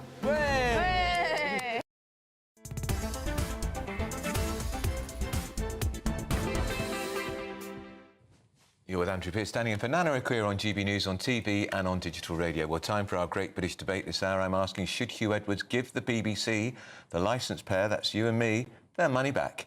This week, the former broadcaster admitted to 3 charges of making indecent photographs of children. He was arrested in November. He went on to earn an estimated £200,000 for resigning on medical grounds in April. The Culture Secretary, Lisa Nandy, is urging Edwards to return his salary. So, should he? I'm joined by the Labour commentator Stella Chantakuddu and, of course, Michael Cole, who is a former BBC luminary in his day. Let's talk to Michael Cole first. Michael, you will have known Hugh Edwards in the way I knew him vaguely. You would have known him. He was a distinguished broadcaster. Appalling to see the way his career has ended in disgrace, but the people I feel sorry for here are not him, but his own family and his victims. But when he was arrested in November, he absolutely knew, didn't he, that he was guilty as charged, and yet he carried on taking his salary until April. Should he have to give it back? Andrew, of course, that's the point, and you've made it very well. If Hugh Edwards has any shred of decency, and I admit it's an open question, he should pay back every single penny of money he has not earned. And as you've intimated, it's not his money. It's not the BBC's money. It's not Tim Davie, the Director General's money. It's money paid by people forced on us. The poll tax disguised as a licence fee. We have to pay it, although fewer people are. And they're mainly older people who are law-abiding. They pay, the most despised demographic as far as the BBC is concerned, but older people pay it. And they are the people sickened, as we all have been, by his admission. He obviously knew he was guilty and he pleaded guilty, which was probably only the good thing he's done so far. But he's advertised himself as a chapel-going Christian, a father of 5 children. He's made quite a lot of that. Well, if he has any conscience at all, he should return money he has not earned. It would be the very, very least he could do to make up for these egregious crimes, which have brought disgrace upon the BBC and are resented mightily by the ordinary foot soldiers, of which I was one and proud to be, who do the real work at the BBC. They're not like Hugh Edwards. As Michael Burke famously said, all you need to do to read the news is to be able to read out loud with some conviction. So if he doesn't do it, I think we'll think the worse of him, although that's quite a feat to do because we think he's pretty bad already. We can bring into the conversation David Keithley, who's a former BBC journalist, and the former Labour MP Khalid Mahmood. David, let's speak to you first. Another former BBC voice. Is Michael Cole right? That money has to be returned and pronto? I absolutely agree with almost every word that Michael said. I would add to that position that this is an area where the BBC has got repeat form, in the sense that whenever it carries out an inquiry, it's its own judge and jury. And I don't think it takes into account more its own reputation rather than the BBC's reputation. Rather than the victims, etc. And what the BBC should be urgently doing is putting on record what they decided and when, being transparent about it. And I also think it's a time where it should be thought that we have independent adjudication within the BBC to make sure that they are genuinely being open and honest. At the moment, as I say, they're entirely to themselves, they're judge and jury. Stella, what's your view? A lot of people will say, what's the point of Hugh Edwards returning the money now? Because usually when in a situation like this, when people return the money, is because this will help them clear out their image. And there's absolutely no going back for Hugh Edwards. His image is completely tarnished. The reason why I think it's the right thing for him to do right now is if he cares for the BBC, even a tiny bit, then to allow the public to trust again that this money is being put to good use, he should return all of the money. If there is one last thing, if this is the last thing that he does. Khalid Mahmood, we're getting a lot of people agreeing here. As a former MP, if Edwards gives that money back, does that rule then not have to be applied to everybody in the public sector who's guilty of a serious crime and carries on being paid, perhaps while they're awaiting being charged? I'm thinking perhaps a doctor or a teacher. Does the same rule have to apply to everybody? Well, look, first of all, the police gave information to the BBC management to say that this is the case against him, this is what we're investigating. And I think one of the issues that has to be dealt with under these inquiries whilst they're held, if the person is found to be guilty at the end of that, then the BBC management should put a clause in the money they were giving him that he would have to return that money. And I think there's too much lackadaisical attitude at the BBC that it's not their money, but it's our taxpayers' money, it's our money that they spend without looking at the implications of what costs there are for all of us, and particularly, as has been highlighted, particularly, as elderly people who pay for the licence fee, their money that's going through this. So I think there has to be better management at the BBC. And certainly, if Hugh has any conscience around this, then he should pay that back. But I think why we don't do it in law when we know there's a serious issue, when the BBC knows there's a serious issue to deal with, that they should have done this from the start, so it would have saved all this issue, and they would have recovered the money because they put it in the clause, if he's guilty, hand the money back. Michael Cole, what I found staggering in all of this, not just that he's got this money, but the BBC in their wisdom decided it was appropriate to give this man, after he'd been arrested on very, very serious charges, a £40,000 pay rise. It's incredible, isn't it? And of course, even now, the BBC is refusing to even countenance releasing the substance of the inquiry, which it says it has carried out. And we all know now that the head of news knew about this. Maybe the people actually in the newsroom were not told the gravity or the fact that he had been arrested and that he had been charged before he was allowed to resign. Remember that, Andrew, he was not sacked. He was permitted to resign, which I think was another major mistake. People who do a good job at the BBC, on the staff, on fairly modest salaries, they are disgusted by this, and they are hopping mad because they see one law for the so-called stars, not very starry at the moment, that man, and themselves, the people who put in the hard yards, who are there on Sundays, there on Christmas Day. So it's revolting, the whole thing. The BBC has almost inbred inability to ever admit when it's wrong. Well, it's badly wrong on this occasion.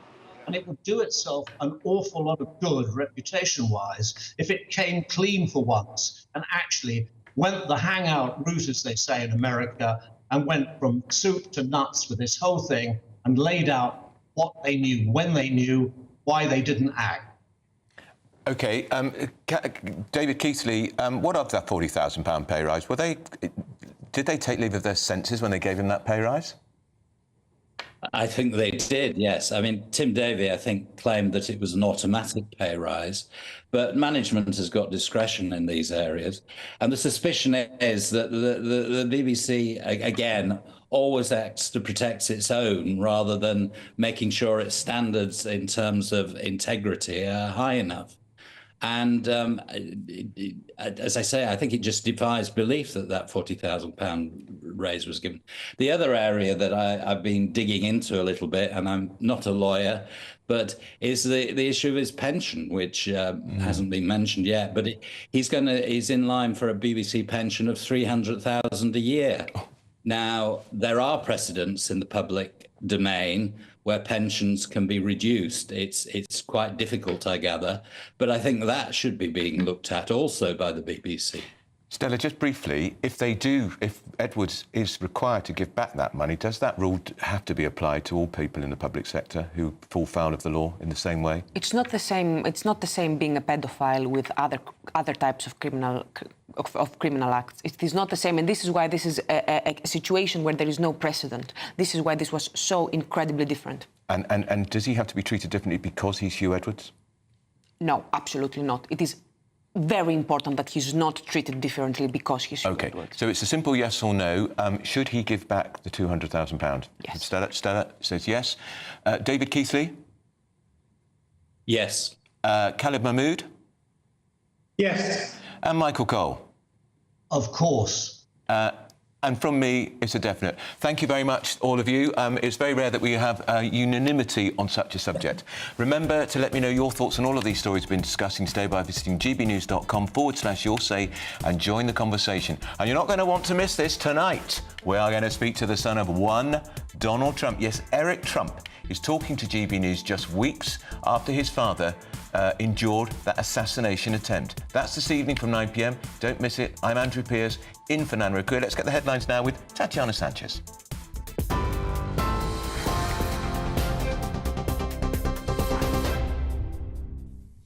Andrew, thank you and good afternoon. The top stories. Protests are currently taking place in several parts of the country, with ministers expected to meet to discuss the potential for further widespread disorder.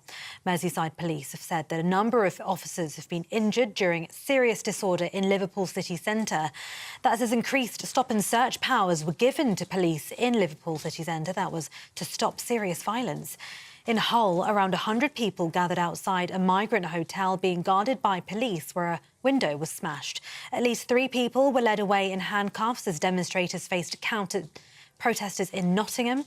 Meanwhile, police in riot gear were deployed in Belfast amid tense exchanges between protesters and an anti-racism rally with a small number of fireworks being thrown. Northumberland police have accused protesters of unforgivable violence and disorder following rioting in Sunderland city centre last night. Videos posted on social media showed a former police officer blaze while a mosque was also targeted. Vehicles were overturned and set on fire as rioters clashed with police officers throwing rocks and bottles.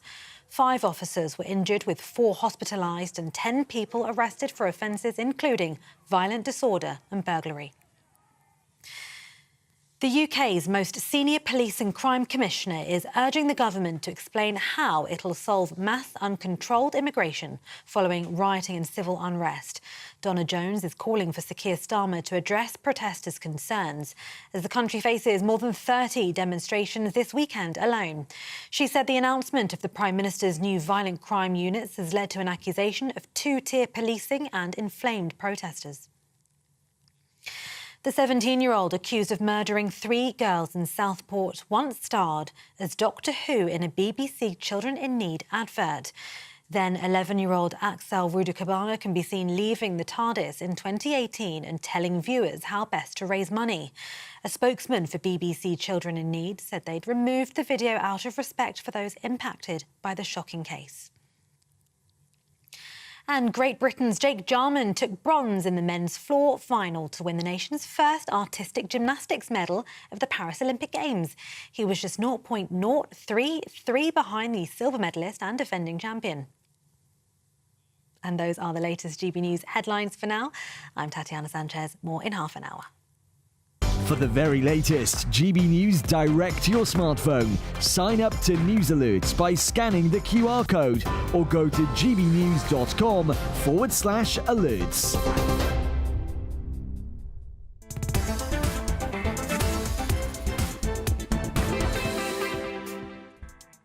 Well, imagine having £30,000 extra in your bank to play with this year. Well, it could be yours in our latest Great British Giveaway, as we're giving away our biggest cash prize so far this summer. So do you want to be our next big winner? Well, here's how it could be you. Don't miss out on your chance to win a whopping £30,000 in tax-free cash to spend however you like. It's extra cash that could really make a difference to your coming year. You could find yourself on that holiday you've always wanted to take, buy that treat that always seemed out of reach, or just send some of those day-to-day financial stresses packing. £30,000 could be yours. For another chance to win £30,000 in tax-free cash, text CASH to 63232. Text costs £2 plus one standard network rate message. You can enter online at gbnews.com/win. Entries cost £2. Or post your name and number to GB07, PO Box 8690, Derby DE1 9TT. UK only. Entrance must be 18 or over. Lines close at 5 p.m. on the 30th of August. Please check the closing time if listening or watching on demand. Good luck. Well, a lot of you have been getting in touch today about the Great British Debate. Neil says Hugh Edwards should do the right thing and return the money. And Jean says, I'm really enjoying Andrew today. Well, Jean, you may not know, but I do great, what's it called? Britain's Newsroom, Monday to Thursday, 9:30am to noon every week. So if you haven't tuned in, do. Next, we're going to be speaking to our GB voices, asking them, should the disgraced, and let's say, sometimes I think that word is a bit cliched and overused, but he is disgraced, isn't he? The broadcaster Hugh Edwards, give his £200,000 salary back to the BBC. And what about that gold-plated £300,000 a year? £300,000 a year pension. Tell us what you think.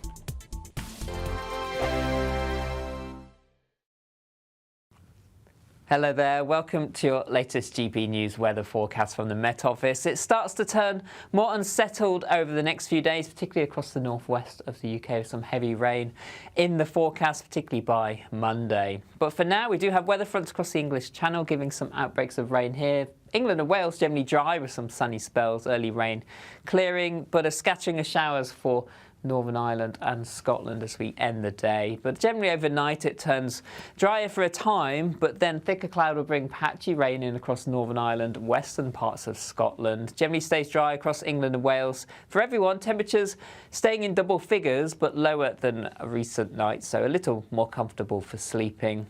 So a mixed start to Sunday, a lot of cloud across the UK. If we take a look at Scotland first thing in the morning, you can see outbreaks of rain across western areas, a bit brighter across parts of Aberdeenshire, some sunny spells here. The rain extending into parts of Northern Ireland, western parts of Northern England too, but generally light and patchy. Some bright skies down the east coast of England, and then some hazy sunny spells across parts of England and Wales. But the cloud thick enough even across parts of Wales over the high ground for one or two splashes of rain. As we move through the day, we'll continue to see outbreaks of rain pushing into Northern Ireland, northwestern parts of Scotland. Some heavier bursts possible at times, a few showers developing across the rest of Scotland into northern England, perhaps Wales later as well. The best of any brightness holding on across east and southeast England. Here temperatures rising to around 23 or 24 Celsius. For most, nearer to average, though feeling cooler than recent days, highs around 18 degrees. As we go into the evening time, some heavier rain developing across parts of Northern Ireland into western parts of Scotland, which will continue through into Monday as well. Met Office warning in force here for that heavy rain, followed by showers as we head into Tuesday and Wednesday. Temperatures starting to come down too. I'm Christopher Hope. From pop stars to politicians, I'll interview anybody in a pub who's got a political opinion. Join me every Friday on Spotify, Apple Podcasts, YouTube or gbnews.com, or wherever you get your podcasts. This is GB News, the People's Channel. If you want your news to be straight talking, this is a nightmare for the Conservatives again. Down to earth. It's not just Nottingham where this is happening, is it? And most importantly, honest. Hard-working, middle-class taxpayers, they'll get their book thrown at them. They catch me, Martin Daubney, Monday to Friday, 3 till 6 p.m. on GB News, Britain's news channel. Every Saturday, 10 till 12, we'll bring you all of the news that you need to know. We'll also remind you that there is so much to smile about. It's my favourite time of the week. I get to relax, enjoy some light-hearted stories, and let Ellie teach me about fashion too. That's Saturday Morning Live, every Saturday, 10 till 12. Only on GB News, Britain's news channel.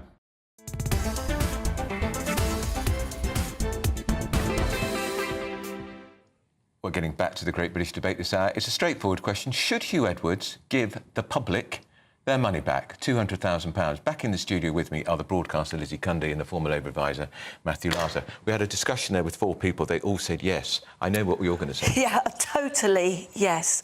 And it's appalling. I can't even talk about his crimes. It makes me feel sick to the stomach. And this man has been on our television screens for, I think it's 40 years or something. And I remember just sitting there when our beloved Queen died. The voice of the nation, someone that we felt we all knew was in our front rooms. We trusted. I absolutely, my mum, I remember not believing any of it when it first came out. She was like, not Hugh.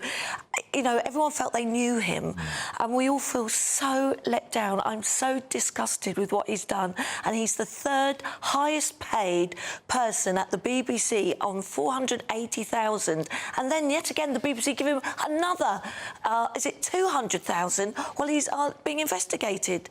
If the BBC were here, they would say he'd been arrested but not charged. Absolutely. A man is innocent till proven guilty. So I think morally he's got an obligation to give the money back. I think legally the BBC is going to struggle to get a penny out of him because, as you say, he obviously had resigned before he was found guilty. So you know, it is that presumption of innocence is important. But the point here, he knew he was guilty. So morally he's got responsibility. When he was arrested in November, he knew that he had these disgusting images were on his WhatsApp of children as young as 7, for God's sake. He knew he was guilty.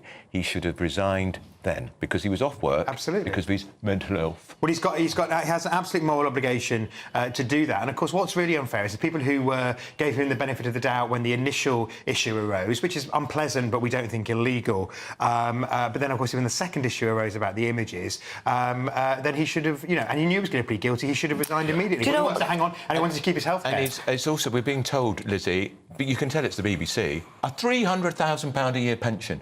A year. Unbelievable. And he's going to get the 4 million in the pension pot, apparently. It's not their money, it's our money. We're the taxpayer. I absolutely know so many people are just saying, forget the BBC now. They won't pay the BBC licence. Exactly. Isn't that the risk? That's the risk. People are... It's actually a funded pension, so it's not like some of the public sector pensions which are paid out of current revenue. If the £200,000 doesn't go back, people say, why am I paying my £169 Absolutely, and it's very, you know, I'm in the BBC pension scheme. It's a corporation that gives £200,000 to a paedophile. And it would also give him the pay rise. It's just unbelievable. But haven't they learned any lessons? Look what happened. The BBC. But Matthew, I know you love the BBC, but you can't defend them. And that's why it needs Look at the cover-up with Jimmy Savile. We've had Rolf Harris. Now, Hugh Edwards. They knew that it was Category A. He was being investigated. Okay. Tom Davies got a letter. Let me just tell you, with the BBC stars and executives, do you know what all the salary comes to? 40 million over. Ridiculous. Let's welcome some of our great British voices into this debate. We're going to start with Mark Sheridan from Chester. Mark, it's a very straightforward question. Does he give the money back? Yes, 100%. And as you've already mentioned in the studio, the scandal over Jimmy Savile, and then when obviously early days when Philip Schofield was working for the BBC with Gordon the Gopher, all these people have been on our televisions for many, many years, and we find out now that they're paedophiles. And quite rightly in the studio, you've mentioned we are forced to watch the BBC through our licensing fees. So this 300,000 also for the pension. BBC, credible, should say, you haven't honoured the contract. You gave at least 150,000 to a children's home or for abuse. OK, let's go to David Baum in Watford. David. Morally, yes, but legally, it would depend on his contract. If the contract says you're dismissed for inappropriate behaviour, then they've got a chance to recover that money. But other than that, we can all hope that it would happen. But I want to know, going back to Jimmy Savile, why didn't they start looking at contracts at that point and saying if anything untoward comes up, any money you receive will be recovered? But the BBC won't even publish the findings of their own internal investigation OK, I'm going to move on quickly. OK, Brian Dugan is in Edinburgh. Hi, Andrew. Yeah, I think there's no question. There's a very clear moral obligation to return the money. But sadly, from the legal standpoint, I think it'll be very difficult for the BBC to get that money back. But that's where they've made the great mistake that you've pointed out. Why did they add £40,000 to his salary? And the bigger thing now is the pension. Not a penny of that should be paid to him. All right, and Alex Metcalfe finally in Catterick. Oh, absolutely. He should pay it all back. I can't understand why he got £40,000 pay rise whilst under investigation. And if you're worried about his mental health, I wouldn't worry about that, because he's going to get £300,000 in a pension. It's time to scrap the licence fee. It's a tax without representation, and the British people should not pay for a wasteful, biased BBC.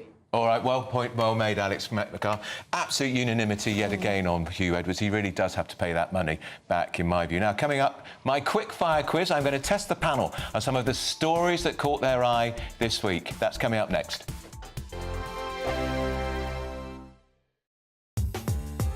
I'm Christopher Hope. From pop stars to politicians, I'll interview anybody in a pub who's got a political opinion. Join me every Friday on Spotify, Apple Podcasts, YouTube or GBNews.com, or wherever you get your podcasts.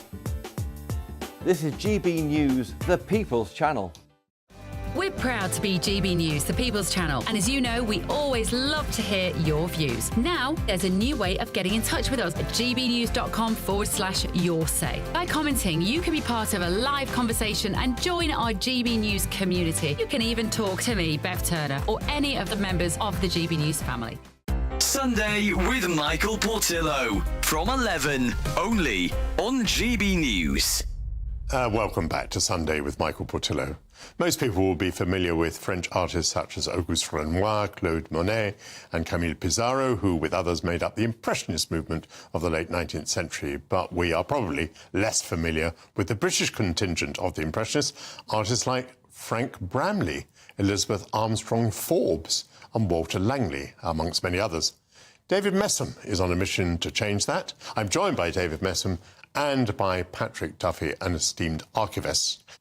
These people we're talking about, are they really Impressionists? I mean, I assume they're British, but are they Impressionists? I think we had the same query when we wrote a book about the whole thing in '85, actually. And we were the book nearly went out as the Garden of Bright Images, actually, though my author then, Laura Wortley, was quite insistent that it should be called the Garden of Bright Images, but I thought probably we'd put it in the gardening section, actually. So, you know, the question you ask is what is on other people's minds, too, actually. Have we got Impressionism in this country? I think for me, as I used to do quite a lot of shopping, if you like, in America, looking for English pictures out there, and they've got American Impressionism, and I'm quite happy with it, but the English are different. Were they friends and colleagues?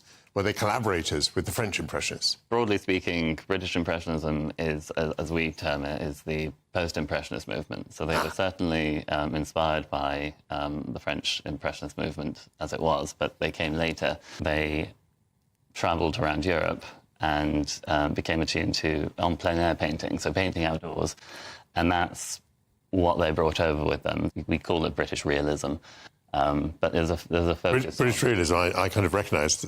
Yeah, I mean that's exactly what that looks like. Exactly. The People's Channel.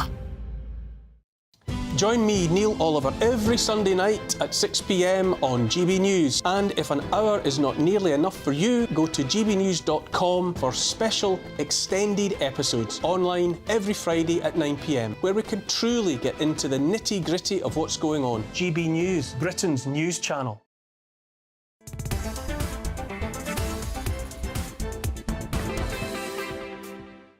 Well, the lack of lavatories on London's billion-pound Elizabeth line is causing lots of problems, according to the regulator of the Office of Rail and Road. It says the Elizabeth line was not well equipped when commuters were stranded outside Paddington for several hours last Christmas. There are no loos on the train. 9 carriages. It goes from Shenfield all the way to Reading. You could be on the train for a long time. Should there be loos on that train? Yeah, it was crazy they didn't do it. And apparently it was because they were worried that it would lose 600 passengers an hour they would reduce capacity by. But I think those passengers who are using it would very much welcome a loo. It's not like a tube train, although it does go through a tube-style tunnels in the central bit. It's a long journey from end to end. And sort of terrible scene. I'm sorry. Staggering, doesn't it? That's shocking. Yeah. And a lady of a certain age. Yeah. When you have to go, you have to go. And that's awful, actually. I mean, people think the lack of toilets, there are none.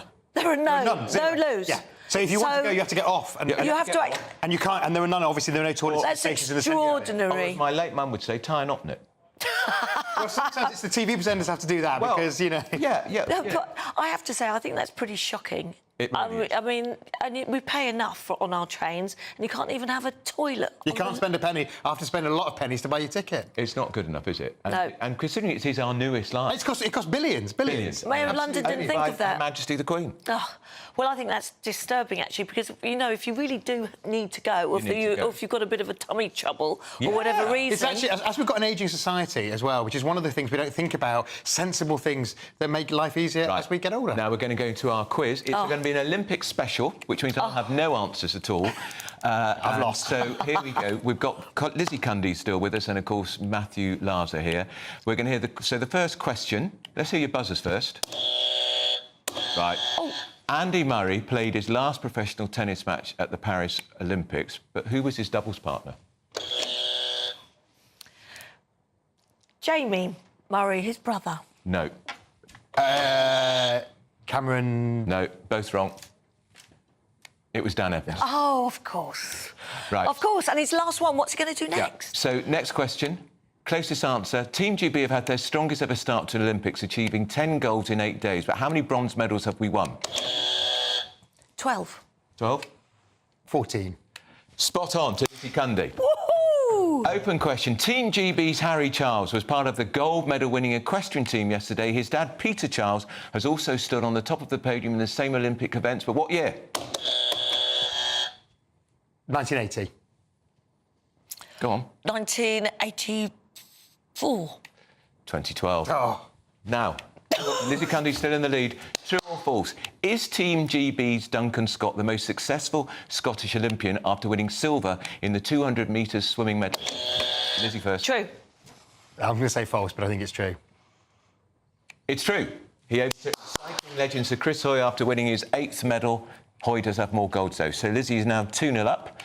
Team GB currently sit in 5th on the medal table. Last time out in Tokyo, where did they finish? 2nd, 7th or 4th? 7th. 7th. 7th. 4th. 4th! I knew the answer. They were behind China, the USA and Japan.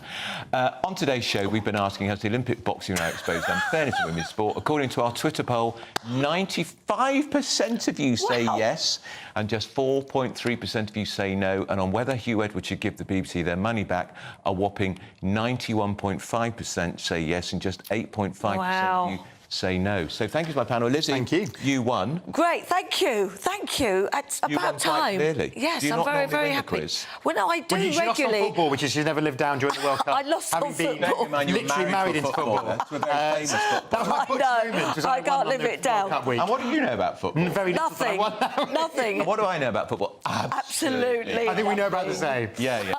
Are you enjoying the Olympics? I'm actually loving it. I really am enjoying it. The swimming was amazing. Yeah. But you're not allowed to ogle at the bodies, apparently, anymore. Well, I have. Most people do. I love Tom Daly's suggestive tweets and Instagram posts are my favourite bit of the Olympics. Right, OK, well, that's it. Thank you so much to my panel, the broadcaster and columnist Lizzie Cundy and the former Labour advisor Matthew Lazar. I'll, of course, be back next week on Britain's Newsroom, which is... I'll be with you on Monday morning. ...till midday. Matthew's with us most Mondays. And I'll be watching.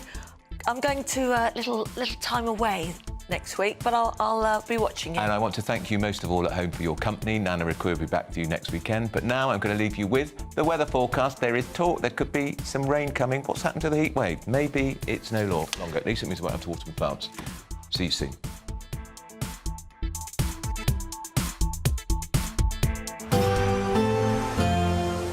Looks like things are heating up. Boxed boilers, sponsors of weather on GB News.